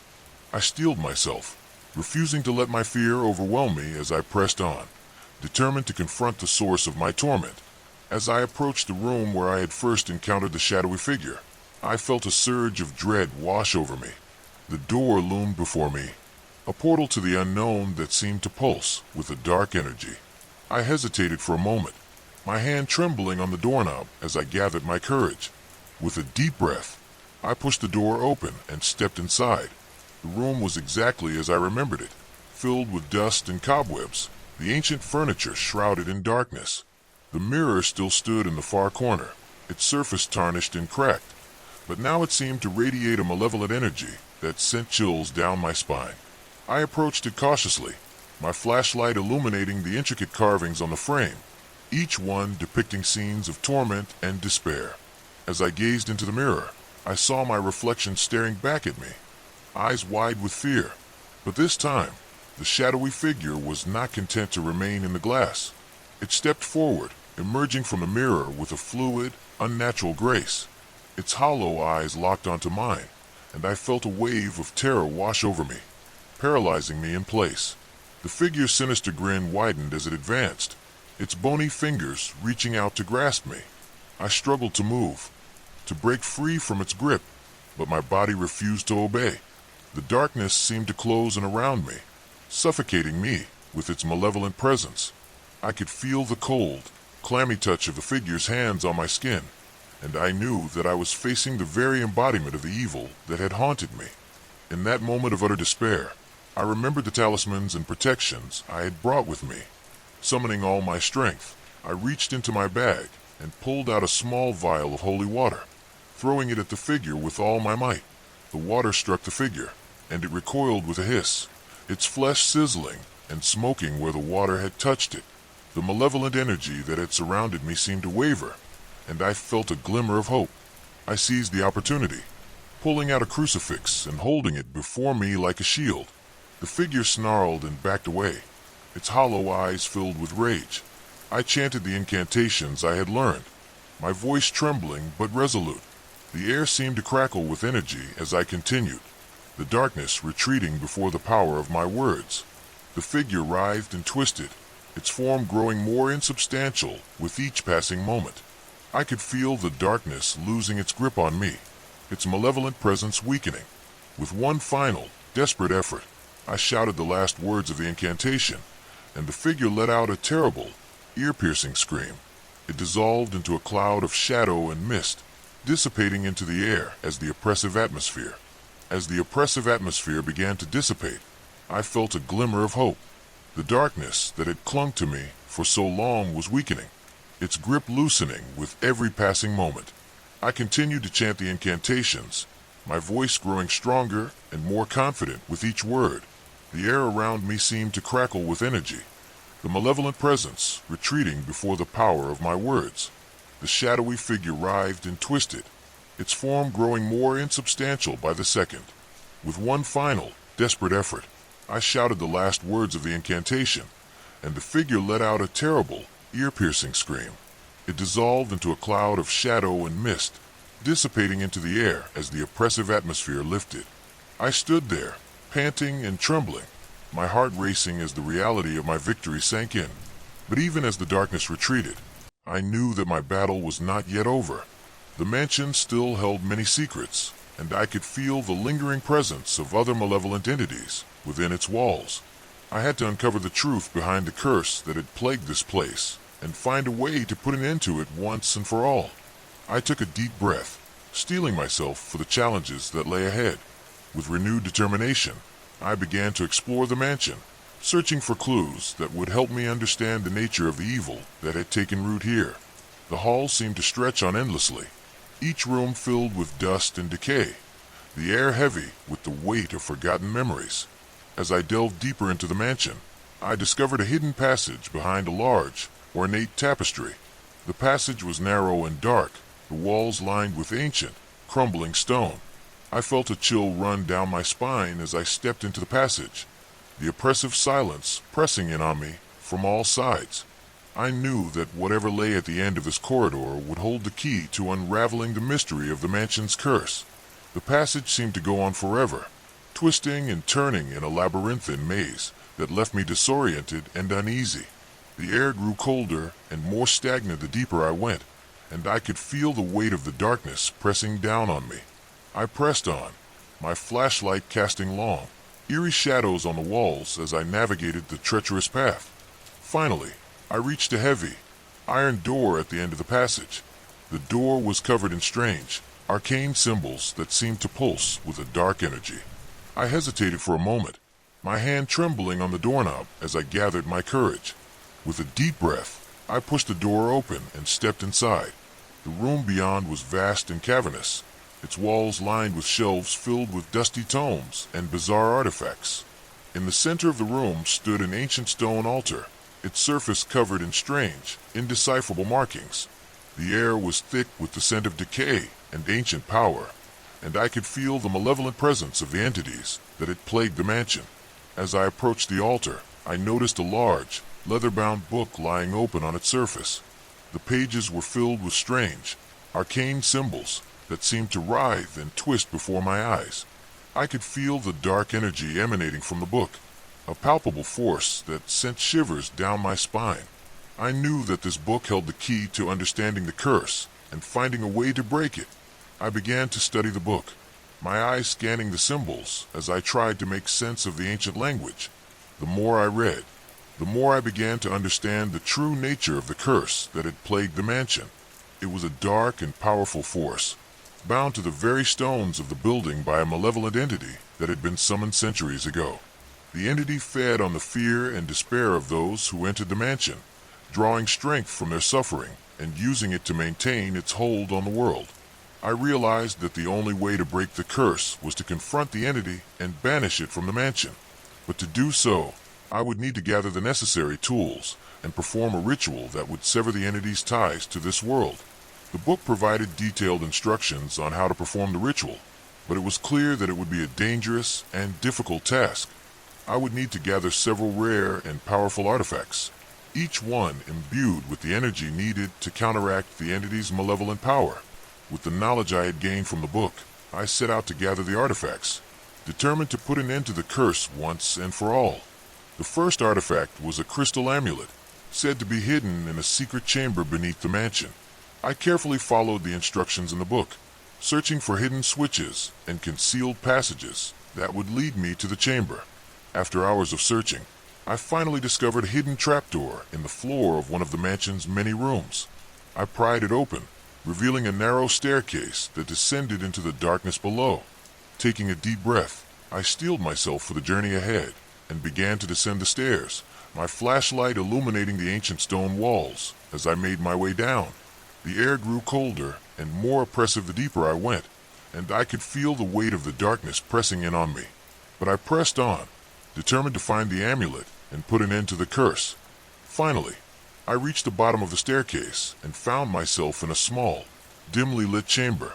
The walls were covered in strange, arcane symbols, and in the center of the room stood a pedestal upon which rested the crystal amulet. I approached the pedestal cautiously, my heart pounding in my chest as I reached out to take the amulet. As my fingers closed around the cool, smooth surface of the crystal, I felt a surge of energy course through me. The amulet seemed to pulse with a vibrant, otherworldly light, and I knew that I had found the first piece of the puzzle. With the amulet in hand, I made my way back up the staircase and began to search for the remaining artifacts. Each one was hidden in a different part of the mansion, and each one presented its own set of challenges and dangers. But with the knowledge I had gained from the book and the power of the amulet to guide me, I was able to locate and retrieve each artifact in turn. The second artifact was a silver dagger, said to be hidden in a crypt beneath the mansion's grounds. The crypt was a dark and foreboding place, filled with the remains of those who had once lived in the mansion and fallen victim to its curse. I navigated the narrow, winding passages of the crypt, my flashlight casting long, eerie shadows on the walls as I searched for the dagger. Finally, I discovered a small, ornate chest hidden in a recess in the wall. I pried it open, revealing the silver dagger nestled within. The blade seemed to gleam with an inner light, and I could feel its power resonating with the energy of the amulet. With the dagger in hand, I made my way back to the surface, the weight of the artifacts a constant reminder of the task that lay ahead. The third artifact was a book of ancient spells, said to be hidden in the mansion's library. The library was a vast, sprawling room filled with rows upon rows of dusty tomes and ancient manuscripts. I spent hours searching the shelves, my fingers tracing the spines of the books as I scanned the titles for any hint of the spellbook. Finally, I discovered a hidden compartment behind one of the shelves, revealing the ancient spellbook within. The pages were filled with arcane symbols and incantations, each one a key to unlocking the power needed to banish the entity. With the spellbook in hand, I felt a renewed sense of determination, knowing that I was one step closer to breaking the curse. The final artifact was a set of ancient runestones, said to be hidden in a secret garden behind the mansion. The garden was overgrown and wild, the once carefully tended plants now twisted and gnarled with neglect. I carefully navigated the tangled undergrowth, searching for any sign of the runestones. After hours of searching, I discovered a small, hidden alcove beneath the large, ancient tree. The runestones were nestled within, their surfaces covered in intricate carvings that seemed to pulse with a faint, otherworldly light. As I took the runestones in my hands, I felt a surge of energy course through me, and I knew that I had finally gathered all the necessary tools to perform the ritual. With the artifacts in hand, I returned to the chamber beneath the mansion, my heart pounding with a mixture of fear and determination. I carefully arranged the artifacts on the altar, following the instructions in the book to the letter. As I began to chant the incantations, I could feel the energy in the room shifting, the air growing heavy with the weight of ancient power. The malevolent presence that had plagued the mansion seemed to awaken, its dark energy swirling around me as I continued the ritual. I could feel the entity's anger and fear, its desperate attempts to maintain its hold on the world. But I pressed on, my voice growing stronger and more confident with each word. As I completed the final incantation, the air seemed to crackle with energy, and the darkness that had surrounded me began to dissolve. The entity let out a terrible, ear-piercing scream, its form writhing and twisting as it was banished from the mansion. The oppressive atmosphere lifted, and I felt a surge of relief as the darkness was finally driven away. I stood there, panting and trembling, my heart racing as the reality of my victory sank in. The curse that had plagued the mansion for centuries had been broken, and the malevolent entity that had. I stood there, panting and trembling, my heart racing as the reality of my victory sank in.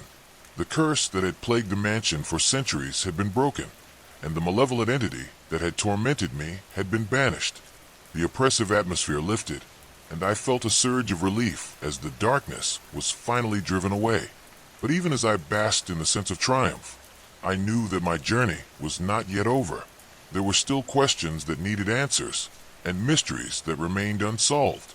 As I looked around the chamber, the remnants of the dark energy still lingering in the air, I realized that I needed to understand the origins of the curse and the entity that had haunted this place. I needed to uncover the history of the mansion and the events that had led to its descent into darkness.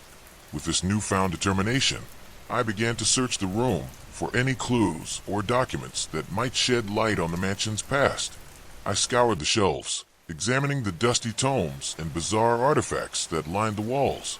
Among the ancient manuscripts and arcane relics, I discovered a leather-bound journal that seemed to have been written by the mansion's original owner. The pages were yellowed with age, and the handwriting was difficult to decipher, but I was determined to unravel the story contained within. The journal detailed the life of a man named Edward Blackwood, a wealthy and ambitious nobleman who had built the mansion as a symbol of his power and influence. Edward's ambitions, however, extended beyond the material world. He had become obsessed with the occult, delving into forbidden knowledge and dark rituals in his quest for immortality and ultimate power. The journal recounted his experiments and the lengths he had gone to in order to summon and bind powerful entities to his will. It soon became clear that Edward's reckless pursuit of power had led to the summoning of the malevolent entity that had haunted the mansion for centuries. In his desperation to achieve immortality, Edward had performed a ritual that had gone horribly wrong, binding the entity to the mansion and unleashing a curse that would plague the house and its inhabitants for generations. The journal described the initial horror as the entity began to wreak havoc, feeding on the fear and despair of those who dared to enter the mansion's cursed halls.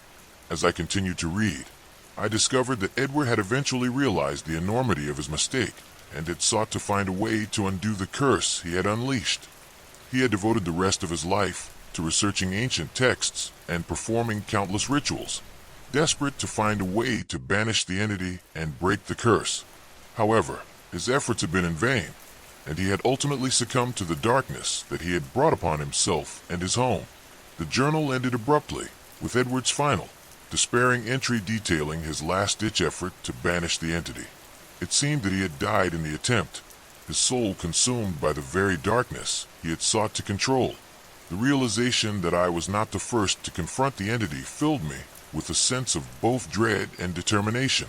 I knew that I had succeeded where Edward had failed, but I also understood that the knowledge contained within his journal was invaluable. It could help me ensure that the curse would never return, and that the mansion would be free from the darkness that had plagued it for so long. Armed with this newfound knowledge, I made my way back to the surface, the journal clutched tightly in my hands. The mansion, once a place of terror and despair, now felt lighter, as if the very walls had been cleansed of the malevolent presence that had haunted them. I knew that there was still much work to be done, but I felt a sense of hope and purpose that had been missing for so long. Over the following weeks, I dedicated myself to studying Edward's journal and the other ancient texts I had found in the mansion. I sought to understand the nature of the rituals he had performed and the forces he had sought to control.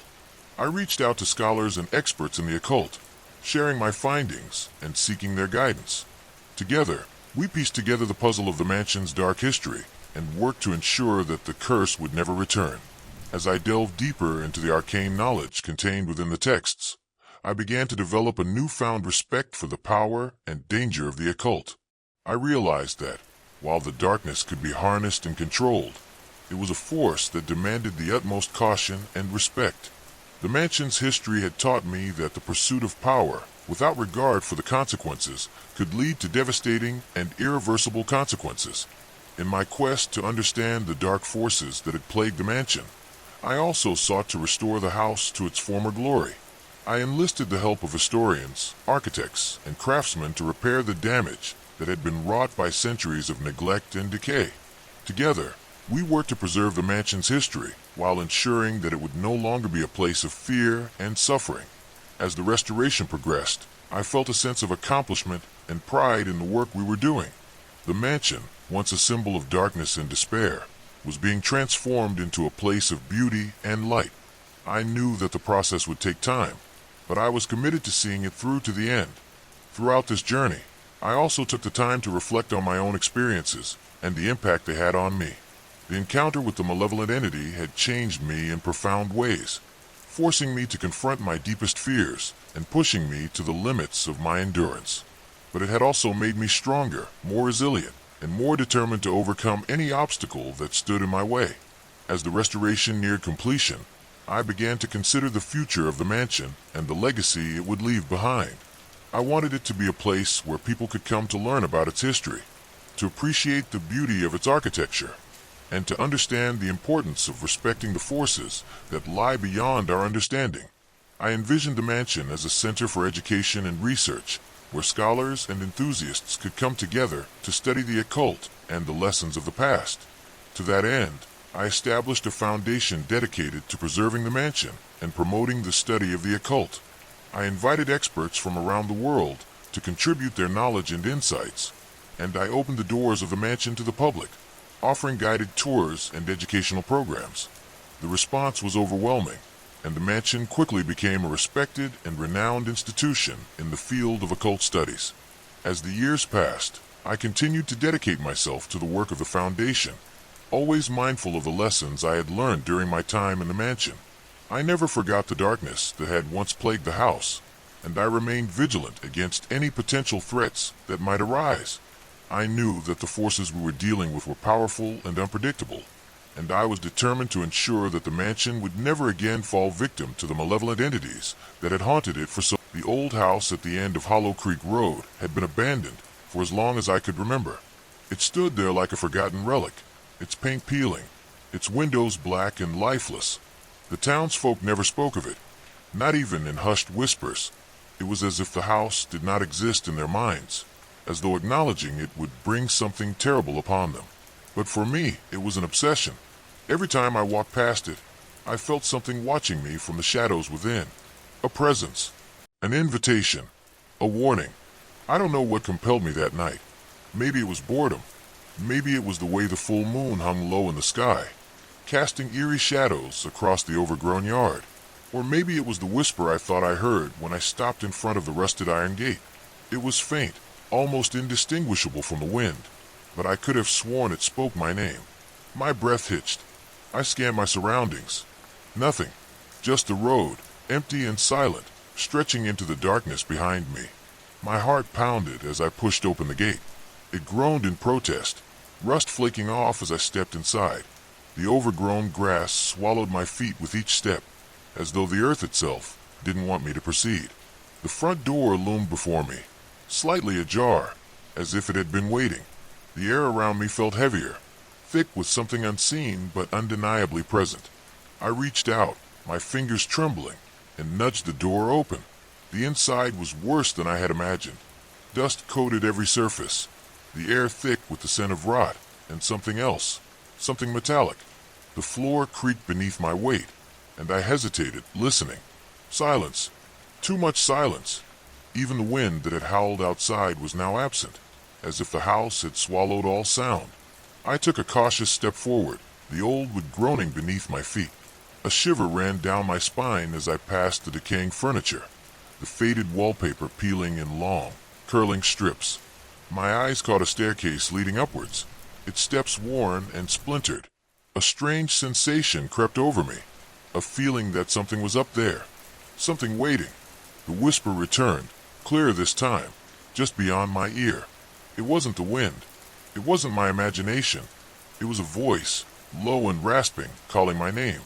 I turned sharply, my breath catching. The room behind me was empty, but the feeling of being watched intensified. My fingers curled into fists, nails biting into my palms. I should leave. I should turn around and walk out the way I came. But my feet didn't move. Instead, I found myself climbing the stairs, each step groaning louder than the last, as if warning me to stop. The hallway upstairs was worse than the rooms below. The walls were smeared with something dark, almost black in the dim light. The air was thick with the stench of decay. My eyes landed on a door at the end of the hall. Unlike the others, which were left open, this one was closed. Locked even. A strange sensation stirred in my chest, something between dread and compulsion. I pressed my hand against the door. It was ice cold beneath my palm. My breathing grew shallow as I twisted the knob. Locked. I hesitated, then knocked. The sound echoed down the hall. Silence. Then, a scraping noise from the other side. My pulse slammed against my ribs. I took a step back, my mind screaming at me to run. But the door creaked open. The darkness inside was suffocating. It seemed to stretch endlessly, swallowing the weak moonlight that filtered in from the hallway. My hand trembled as I reached for my phone, its flashlight barely piercing the void. Something moved at the edge of the beam, just a flicker, barely there. I swallowed hard, stepping inside. The floor was damp. My shoes made a sickening squelching sound. The air was colder than anywhere else in the house, pressing against me like unseen hands. I swung the light around, my breath hitching when it landed on the far wall. Words were carved into the wood, deep and jagged, as if scratched by something inhuman. Don't look at it. The whisper came again, but this time, it wasn't calling my name. It was a plea, a desperate, terrified whisper. Don't turn around. The hairs on my neck stood on end. My breath came in shallow gasps. I felt it now behind me. A presence. Heavy. Looming. The temperature plummeted, ice crawling up my spine. My body refused to move. My mind screamed at me to run, to get out, to never look back. But then I heard the breathing, right behind me. Slow, raspy. A cold breath brushed against my ear. I ran. I don't remember turning. I don't remember what I saw. But I remember the feeling, the crushing weight of something old and malevolent pressing against me, chasing me down the hallway, down the stairs, through the rotting doorway, and into the night. I didn't stop running until I reached my house, slamming the door shut behind me, my chest heaving, my vision blurred with terror. I didn't sleep that night. I sat in the corner of my room, every light on, my back pressed against the wall. But the whisper didn't leave me. It followed me, curled into my ears like a snake. And when I finally found the courage to close my eyes, I saw it, not in a dream, not in a nightmare, but in the reflection of my bedroom window. A figure, standing in the dark, staring at me, and it whispered, so softly, so cruelly, "You looked." I didn't move. I didn't breathe. My body felt frozen, paralyzed by a fear so raw and deep that it coiled around my bones like a vice. The figure in the window didn't shift, didn't waver. It was just there, a tall, shadowy presence standing against the darkness, watching. The whisper had faded, but its presence lingered in my ears, like an echo trapped in my skull. I didn't want to turn away. I knew if I did, if I so much as blinked, it would move. I don't know how I knew that, but every fiber of my being screamed it at me. So I stared. My eyes burned, my lungs ached from holding my breath, but I didn't look away. Seconds stretched into minutes. The room around me remained silent, save for the ticking of the old clock on my nightstand. It felt like a countdown, though I didn't know to what. My mind raced with half-formed thoughts, desperate rationalizations that crumbled under the weight of the thing in the window. It wasn't a trick of the light. It wasn't my reflection. I knew what I saw, and it was real. Too real. Then, without warning, it moved. A slow, deliberate tilt of the head. The motion unnatural, jerky, as if the thing wasn't used to movement. My breath hitched in my throat. My muscles locked. A primal terror overtook me. A feeling so ancient and instinctual that I nearly collapsed under it. The figure's head continued to tilt. Too far. Far beyond what was humanly possible. The neck bending at an impossible angle.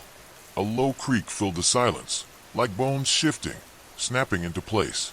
The darkness around it seemed to pulse, to shift as if it were alive, as if it were breathing. I scrambled backward, my body finally responding, and fell onto my bed. My hands gripped the sheets so tightly my knuckles ached. The moment I moved, the thing in the window straightened. Then it took a step forward. My stomach dropped. The glass didn't separate us anymore. It was closer, inside the room, standing just at the edge of the shadows, where my bedside lamp's weak glow ended. I wanted to scream, but the sound wouldn't come. My throat was locked, my breath shallow, my heart hammering against my ribs like a wild, desperate animal.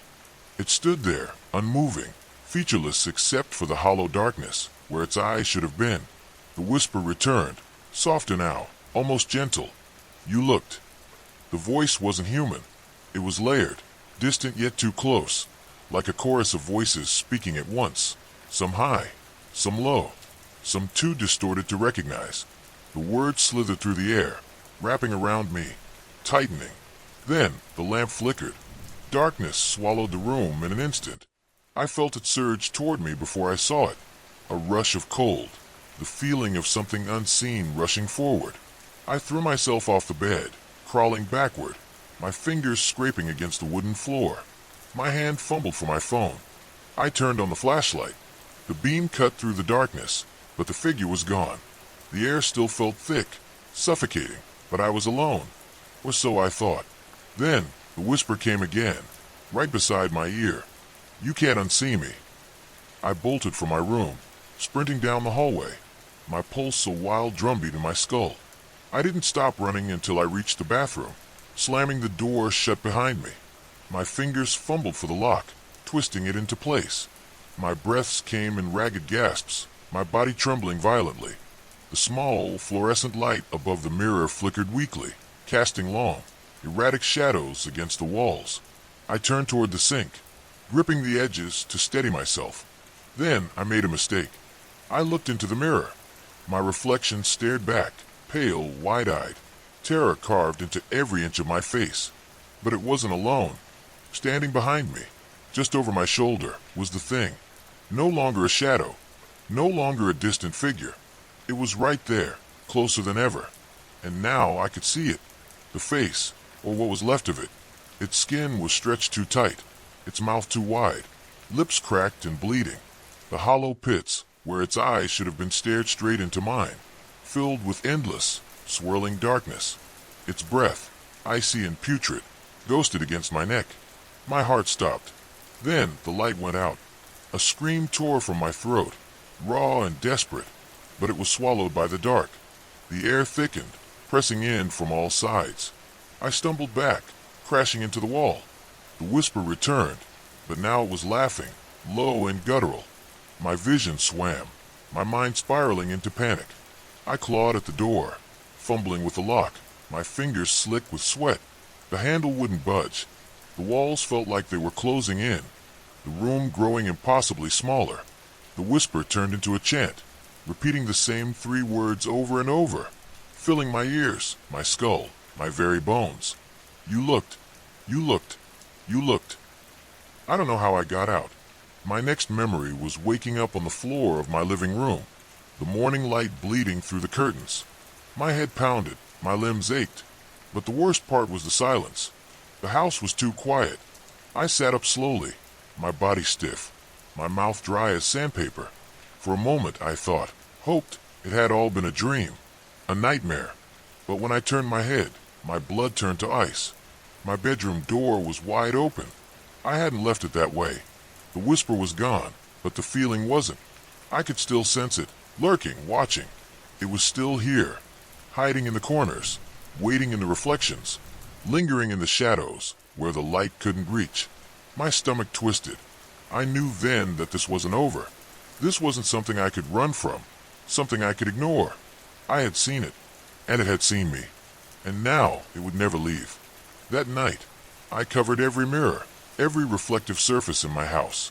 I kept the lights on. I refused to look into the darkness, but the whisper still came, curling around my ears in the dead of night, murmuring my name, reminding me of the one, unbreakable truth. Once you see it, it never stops looking back. The house had always been there, at the edge of the woods, just beyond the reach of the town streetlights. I'd passed it 1,000 times, always in daylight, always with the sun high and the birds chirping in the trees. It was an old Victorian, its paint peeling like sunburnt skin, its windows dark and hollow, like the empty sockets of a skull. I never thought much of it. It was just another relic of a time long gone, a forgotten monument to some family's faded glory. But that was before the night I decided to take the shortcut through the woods. Before I heard the whispers. It started with a sound, faint but unmistakable, like the rustle of dry leaves underfoot. I stopped, my breath catching in my throat, and turned toward the source. The woods were silent, save for the occasional creak of branches swaying in the wind. I told myself it was nothing, just my imagination playing tricks on me. But then it came again, louder this time, a low, guttural murmur that seemed to rise from the ground itself. My heart pounded in my chest, each beat echoing in my ears like a drum. I took a step back, my eyes scanning the shadows, searching for something, anything, that could explain the noise. But there was nothing, just the trees, their gnarled limbs twisting toward the sky, and the darkness, thick and impenetrable. I turned to leave, to retrace my steps and take the long way home, but something stopped me. A voice, soft and melodic, called out from the direction of the house. It was faint, barely more than a whisper, but it was enough to freeze me in place. My skin prickled, the hairs on the back of my neck standing on end. I told myself to run, to get as far away from that place as I could, but my feet wouldn't move. It was as if the voice had wrapped itself around me, pulling me closer, drawing me in. Against my better judgment, I took a step forward, then another, until I was standing at the edge of the property, staring up at the house. The front door was ajar, the darkness inside seeming to pulse and writhe like a living thing. The voice grew louder, more insistent, and I realized with a start that it was calling my name. My breath came in shallow gasps, my chest tight with fear, but I couldn't stop myself. I climbed the steps, each one creaking beneath my weight, and pushed the door open. The air inside was thick and heavy, smelling of mildew and something else, something metallic and sharp. I stepped into the foyer, my eyes struggling to adjust to the gloom. The walls were lined with portraits, their eyes following me as I moved deeper into the house. The voice led me to a staircase, its steps warped and splintered with age. I climbed slowly, my hand gripping the banister so tightly my knuckles turned white. The second floor was even darker than the first, the shadows so dense they seemed to swallow the light from my phone. I followed the voice down a narrow hallway, my footsteps muffled by the thick carpet underfoot. The air grew colder with each step, my breath visible in the dim light. I reached the end of the hall and found myself standing in front of a door, its surface scarred with deep gouges, as if something had tried to claw its way out. The voice was coming from behind the door, soft and pleading, begging me to open it. My hand trembled as I reached for the knob, my mind screaming at me to stop, to turn back, but I couldn't. I turned the knob and pushed the door open, the hinges groaning in protest. The room was small, its walls covered in peeling wallpaper, the floor littered with broken furniture and shattered glass. In the center of the room was a chair, its back to me, and sitting in the chair was a figure, its head bowed as if in prayer. The voice stopped, the silence that followed so complete it was deafening. I took a step forward, my heart pounding so loudly I was sure the figure could hear it. "Hello," I whispered, my voice barely audible. The figure didn't move. I took another step, then another, until I was close enough to reach out and touch it. My hand hovered in the air, trembling, as I reached for the figure's shoulder. The moment my fingers made contact, the figure's head snapped up, and I stumbled back, a scream caught in my throat. Its face was a twisted mask of agony, its eyes wide and unseeing, its mouth stretched in a silent scream.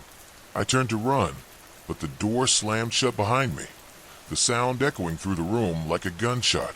I spun around, my back pressed against the door, my eyes darting around the room for another way out. The figure was gone, the chair empty, but the air was thick with the scent of decay. I fumbled for the doorknob, my hand slick with sweat, but it wouldn't turn. The room seemed to close in around me, the walls pressing closer, the shadows deepening. I could hear the whispers again, louder now, more urgent, and I realized with a sinking feeling that they weren't coming from the room.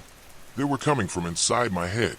I don't know how long I stood there, trapped in that room, the whispers growing louder and more insistent with each passing second.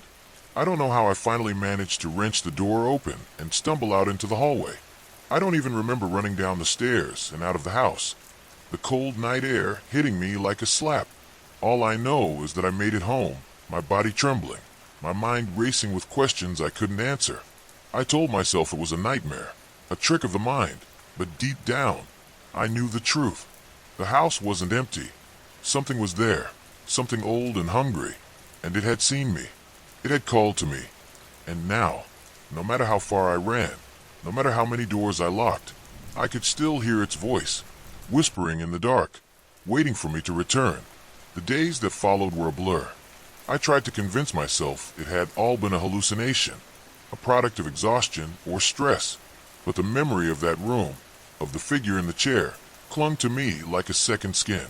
I couldn't shake the feeling that I was being watched, that something was following me, just out of sight. Every shadow seemed to move when I turned my head. Every creak of the floorboards sounded like footsteps. I stopped sleeping, afraid of what I might see if I closed my eyes. The whispers never stopped, their voices growing louder, more insistent, until I could barely hear my own thoughts. I tried to distract myself, to focus on anything but the house and the thing that lived inside it, but it was no use. The house was always there, lurking at the edge of my mind, its dark windows staring at me like accusing eyes. I started to notice things, small things at first, that I couldn't explain. Objects would move when I wasn't looking, their new positions, just slightly off from where I'd left them. My reflection in the mirror would sometimes flicker, its expression twisted into something unrecognizable. And then there were the dreams. Every night, without fail, I would find myself back in that room, standing in front of the chair, the figure's head slowly rising to meet my gaze. I would wake up screaming, my sheets soaked with sweat, the whispers still echoing in my ears. I knew I couldn't keep going like this. I was losing myself, piece by piece, to whatever was in that house. I had to go back, to confront it, to find out what it wanted from me. The thought filled me with dread, but I knew I didn't have a choice. If I didn't, it would keep pulling me back, bit by bit, until there was nothing left of me. The night I returned to the house, the air was thick with the promise of rain. The moon hung low in the sky, its pale light casting long shadows across the ground. I stood at the edge of the woods, staring up at the house, its silhouette looming against the dark sky. My heart pounded in my chest, each beat a reminder of the danger I was walking into. But I couldn't turn back. I had to know. I crossed the property slowly, my footsteps muffled by the thick grass. The house seemed larger up close, its walls stretching up into the night, like the sides of a tomb. The front door was still ajar, just as I'd left it, the darkness inside seeming to pulse and writhe. I took a deep breath, my hand trembling as I reached for the door. The moment I stepped inside, the air grew colder, the whispers rising to a deafening crescendo. I clenched my fists, my nails digging into my palms, and forced myself to move forward. The foyer was just as I remembered it, the portraits on the walls watching me with their hollow eyes. I could feel their gaze on me, heavy and accusing, as I made my way to the staircase. The steps creaked beneath my weight, the sound echoing through the empty house. I climbed slowly, my hand gripping the banister so tightly my knuckles turned white. The second floor was even darker than before, the shadows so thick they seemed to swallow the light from my flashlight. I followed the hallway, my footsteps muffled by the thick carpet, until I reached the door at the end. It was just as I'd left it, the surface scarred with deep gouges, the air around it cold and heavy. I stood there for a moment, my hand hovering over the knob, my heart pounding in my chest. The whispers were louder now, more urgent, their voices overlapping in a chaotic symphony. I took a deep breath, my fingers closing around the knob, and pushed the door open. The room was empty, the chair sitting in the center, its back to me. The air was thick with the scent of decay, the walls seeming to close in around me. I stepped inside, my flashlight casting long shadows across the floor. The whispers grew louder, their voices rising to a fever pitch, and I realized with a start that they were coming from the chair. I took a step forward, then another, until I was close enough to reach out and touch it. My hand trembled as I reached for the back of the chair, my breath catching in my throat. The moment my fingers made contact, the room seemed to shift, the walls twisting and warping around me. The air grew colder, the whispers rising to a deafening roar. I stumbled back, my flashlight falling from my hand and clattering to the floor. The light flickered, casting the room in a series of disjointed images, and I realized with a sinking feeling that I wasn't alone. The figure was there, standing in the corner, its head bowed, its face hidden in shadow. I could feel its gaze on me, heavy and accusing, and I knew with a certainty that chilled me to the bone that it had been waiting for me. I turned to run, but the door slammed shut behind me, the sound echoing through the room like a gunshot.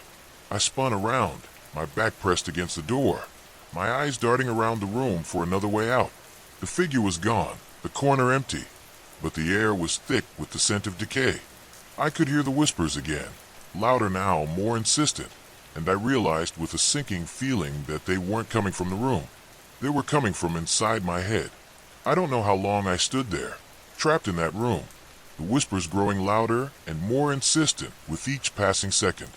I don't know how I finally managed to wrench the door open and stumble out into the hallway. I don't even remember running down the stairs and out of the house, the cold night air hitting me like a slap. All I know is that I made it home, my body trembling, my mind racing with questions I couldn't answer. I told myself it was a nightmare, a trick of the mind, but deep down, I knew the truth. The house wasn't empty. Something was there, something old and hungry, and it had seen me.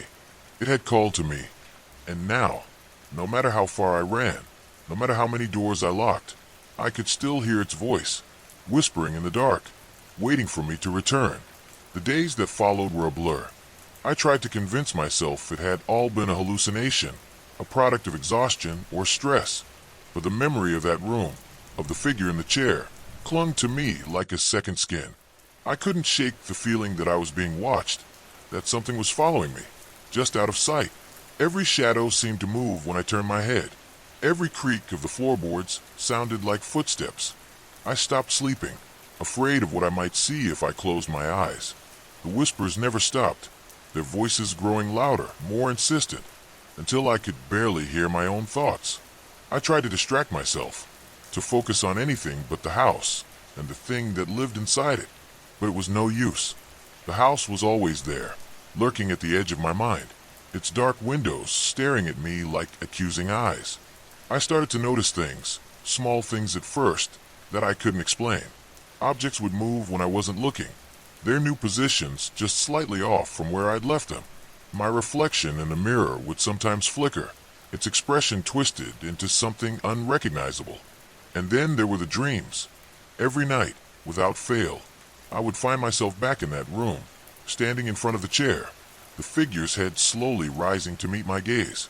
I would wake up screaming, my sheets soaked with sweat, the whispers still echoing in my ears. I knew I couldn't keep going like this. I was losing myself, piece by piece, to whatever was in that house. I had to go back, to confront it, to find out what it wanted from me. The thought filled me with dread, but I knew I didn't have a choice. If I didn't, it would keep pulling me back, bit by bit, until there was nothing left of me. The night I returned to the house, the air was thick with the promise of rain. The moon hung low in the sky, its pale light casting long shadows across the ground. I stood at the edge of the woods, staring up at the house, its silhouette looming against the dark sky. My heart pounded in my chest, each beat a reminder of the danger I was walking into. But I couldn't turn back. I had to know.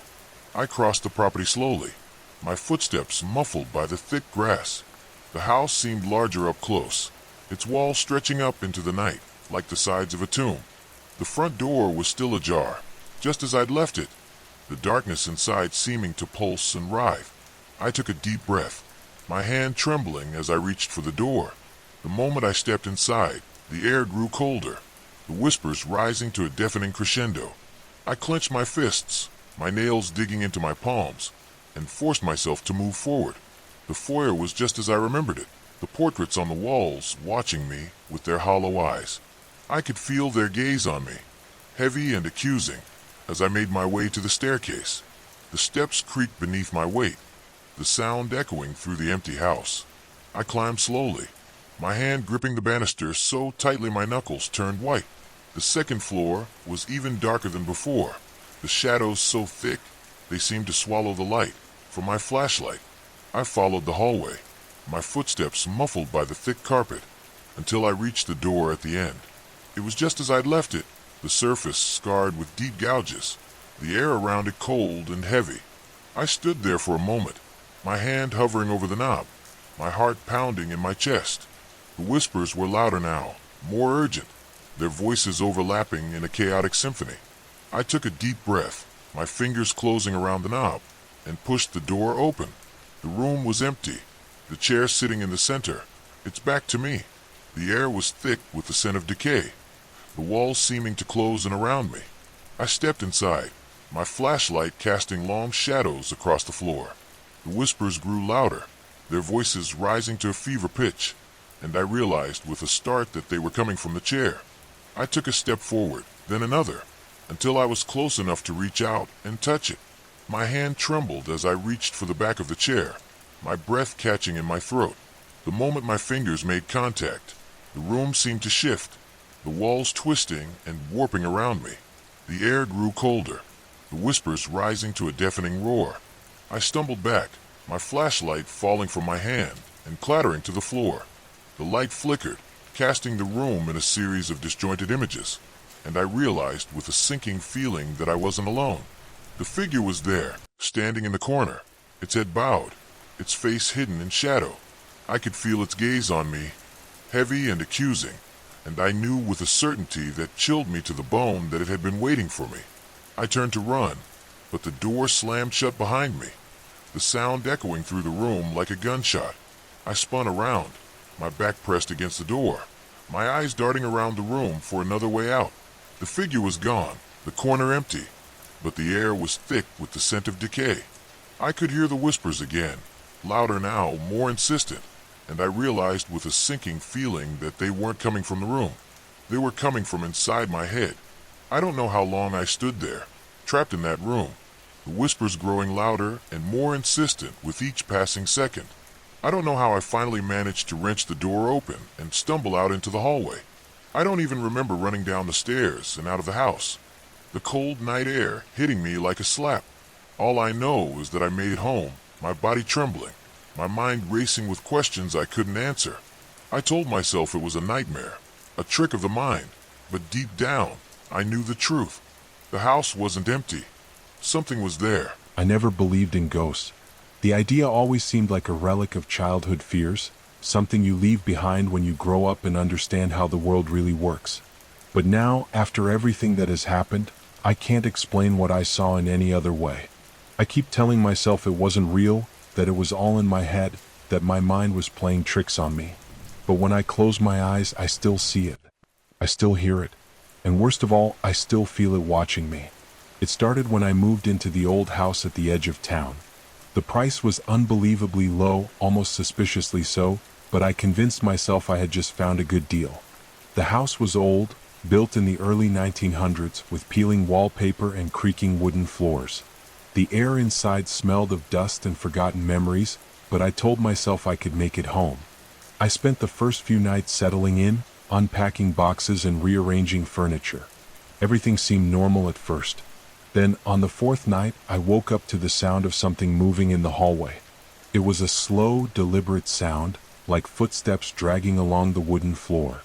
My heart pounded as I lay there, frozen in bed, listening. I told myself it was just the house settling, that old houses made noises all the time. But then I heard the distinct creak of my bedroom door as it shifted slightly, as if someone was standing just outside, hesitating. I held my breath, straining to hear, but the silence stretched on endlessly. I finally mustered the courage to get up and check. The hallway was empty. My bedroom door was slightly ajar, though I knew for certain I had closed it before going to bed. I shook it off and went back to sleep, telling myself I was imagining things. The next night, I woke up again, this time to the sound of whispering. It was faint, almost imperceptible, like someone was speaking just beneath their breath. I sat up, my skin prickling with unease. The sound wasn't coming from outside, it was inside my room. I reached for my phone and turned on the flashlight, sweeping it across the room.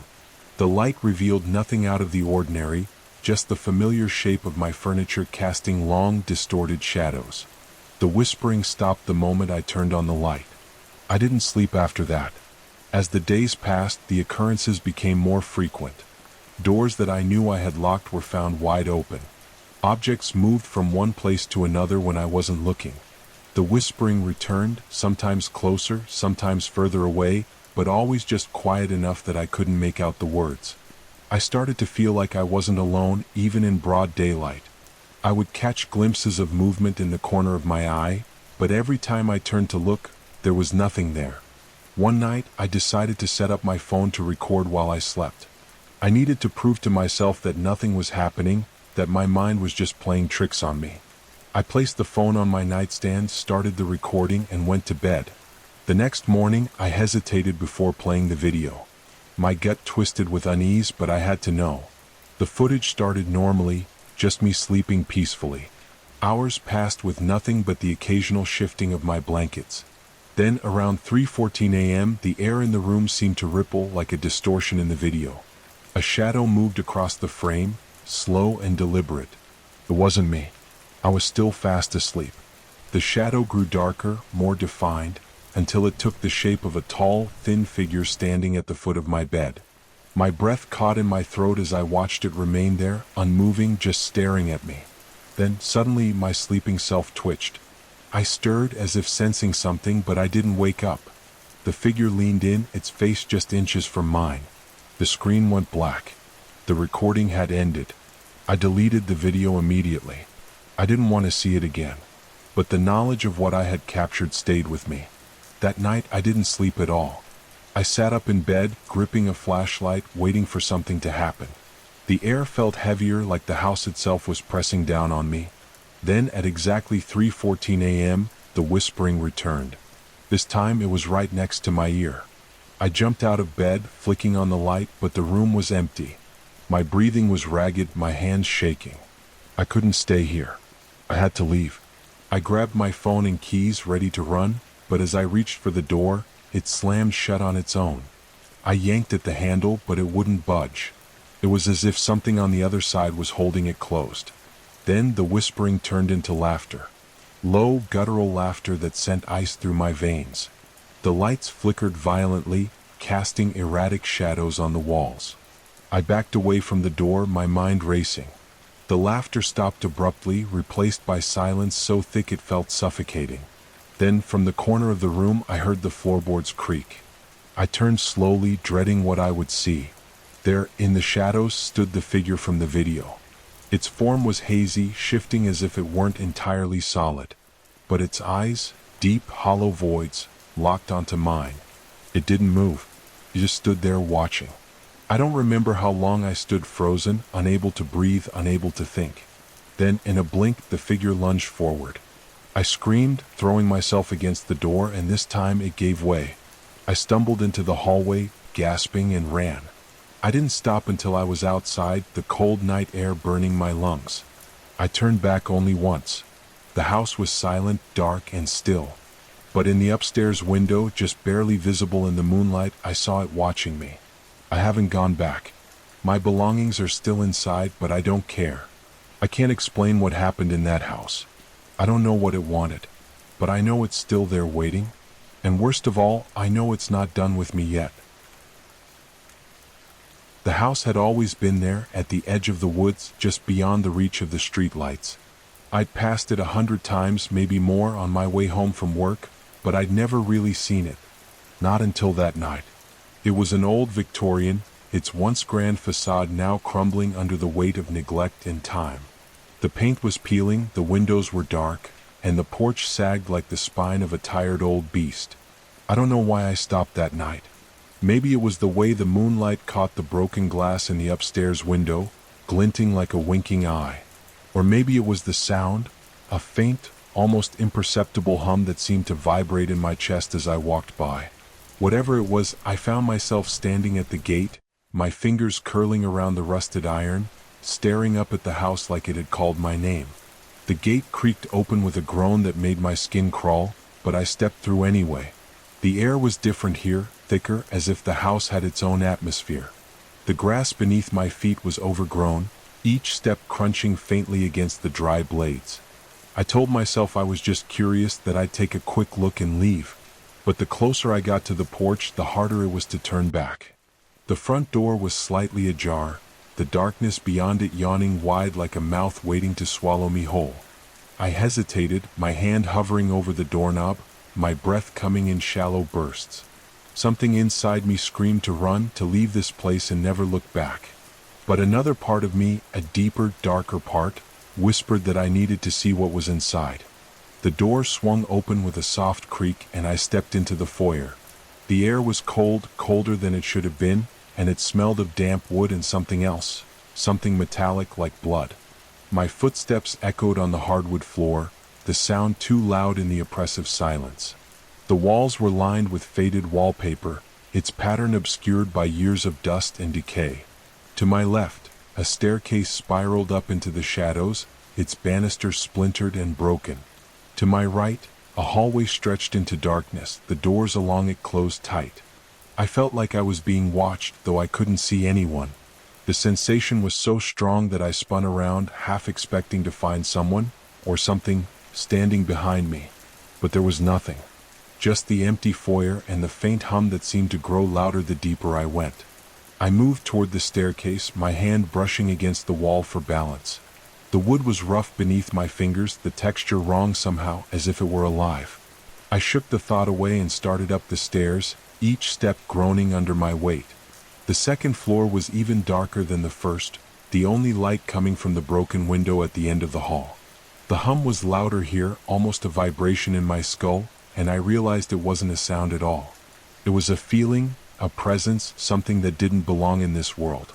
My heart was pounding now, my breath coming in short, panicked gasps.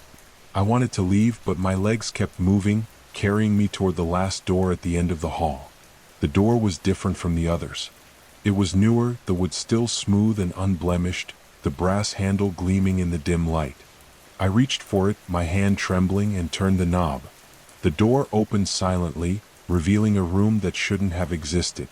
The walls were covered in mirrors, their surfaces cracked and fogged, reflecting my image back at me in fractured pieces. In the center of the room was a chair, its high back facing me.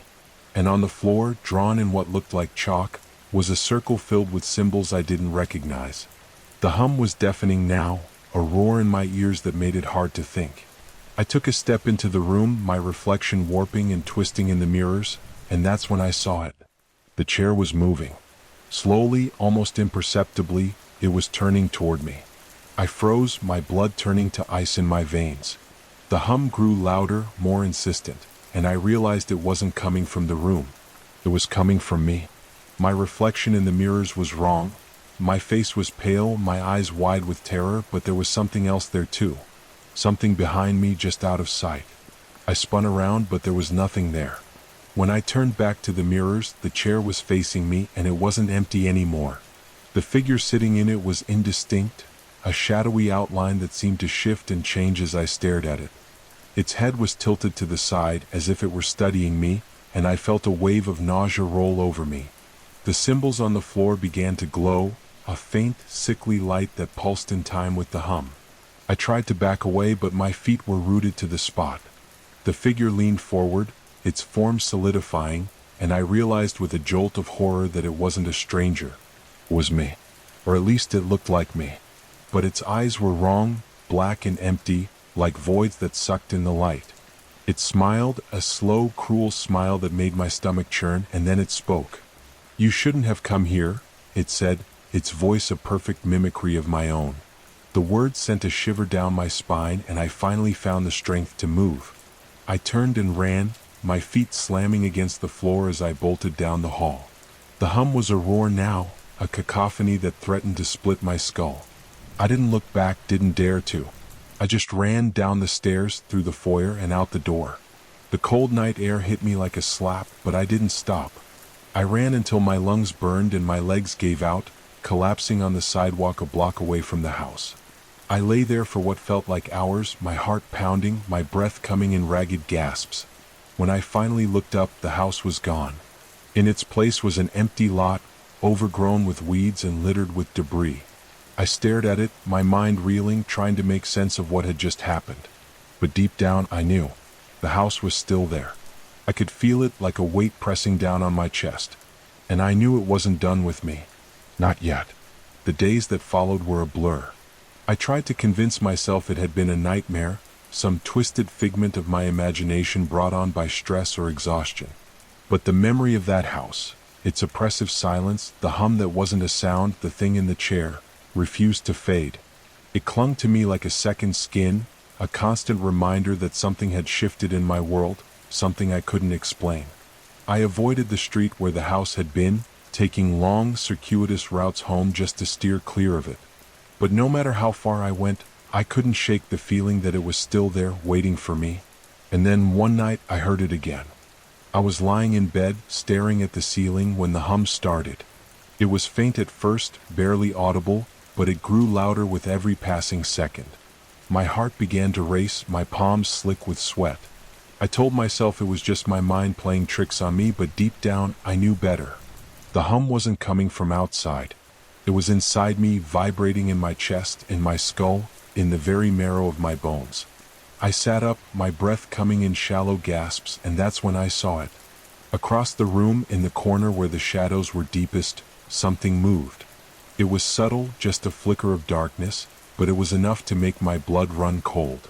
I reached for the lamp on my nightstand, my fingers fumbling for the switch, but before I could turn it on, the hum stopped. The silence was deafening. I sat there, frozen, my hands still on the lamp, waiting for something to happen. But the room was still, the shadows motionless. I told myself I'd imagined it, that my mind was still reeling from what had happened at the house. But as I lay back down, I couldn't shake the feeling that I wasn't alone. The air felt heavier, the darkness thicker, as if something had slipped into the room while I wasn't looking. I closed my eyes, trying to will myself to sleep, but every time I drifted off, I was jolted awake by the sound of footsteps. They were soft, almost imperceptible, but they were there, moving across the floor, circling my bed, stopping just inches from my face. I kept my eyes shut, too afraid to look, too afraid to confirm what I already knew. Whatever had been in that house was here now, and it wasn't going to leave. The next morning, I woke up exhausted, my body aching as if I'd spent the night running. The room was empty, the shadows just shadows, but the feeling of being watched lingered. I tried to go about my day as usual, but everything felt off. The world seemed dimmer, as if the colors had been drained from it, and the hum was always there, just beneath the surface, waiting to rise again. I couldn't focus at work, my mind constantly drifting back to the house, to the thing in the chair. By the time I got home, I was a wreck. I poured myself a drink, hoping to calm my nerves, but the alcohol did nothing to dull the fear gnawing at the edges of my mind. I knew I couldn't keep living like this, jumping at every sound, every shadow. I had to do something. But what? That night, the hum returned. It was louder this time, more insistent, and I knew I couldn't ignore it. I got out of bed, my legs trembling, and followed the sound to the living room. The air was thick, almost suffocating, and the shadows seemed to pulse with a life of their own. I stood in the center of the room, my heart pounding, and that's when I saw it. In the corner, where the light from the street lamp outside barely reached, the shadows were shifting, coalescing into a shape I recognized. It was the chair. The same chair from the house, its high back facing me, the symbols on the floor glowing faintly around it. I wanted to run, to scream, to do anything but stand there, but my body wouldn't obey. I was rooted to the spot, my eyes fixed on the chair as it began to turn. The figure was there again, its form indistinct, its eyes black and empty. It smiled that same cruel smile, and I felt a wave of nausea roll over me. "You shouldn't have run," it said, its voice a perfect mimicry of my own. The words sent a shiver down my spine, and I finally found the strength to move. I turned and bolted for the door, my hands fumbling with the lock. I didn't stop to grab my keys or my phone. I just ran, my bare feet slapping against the pavement as I fled into the night. The streets were empty, the air cold against my skin, but I didn't care. I just needed to get away, to put as much distance between myself and that thing as possible. I don't know how long I ran, but by the time I stopped, I was miles from home. My lungs were burning, my legs trembling with exhaustion, but the fear still coursed through me like a live wire. I looked around, trying to get my bearings, and that's when I saw it. The house. It was there, at the end of the street, its silhouette looming against the night sky. I stared at it, my mind reeling, trying to make sense of how it could be here, so far from where it had been before. But deep down, I knew. The house wasn't bound by the same rules as the rest of the world. It moved, it shifted, it followed. And it wasn't going to let me go. I stood there, frozen, as the hum started again. It was louder now, more intense, and I realized it wasn't just in my head. It was coming from the house, from the shadows that seemed to writhe and twist around it. I wanted to run, to leave this place and never look back, but I knew it wouldn't matter. The house would find me again. It always did. And so, with a sense of dread that settled deep in my bones, I started walking toward it. The gate creaked open as I approached, the sound sending a shiver down my spine. The grass beneath my feet was dry and brittle, crunching softly with each step. The air was thick, almost suffocating, and the hum was a roar now, a cacophony that threatened to split my skull. I stepped onto the porch, the wood groaning under my weight, and reached for the door. It swung open before I could touch it, revealing the same foyer I'd seen before. The air was cold, the smell of damp wood and blood stronger than ever. I stepped inside, my heart pounding, and the door slammed shut behind me. The sound echoed through the house, a final, ominous note that seemed to seal my fate. I was here now, and there was no going back. The foyer was just as I remembered it, the faded wallpaper peeling in places, the staircase spiraling up into the shadows. The hum was louder here, more intense, and I felt it in my chest, in my skull, in the very marrow of my bones. I moved toward the staircase, my hand brushing against the wall for balance. The wood was rough beneath my fingers, the texture wrong somehow, as if it were alive.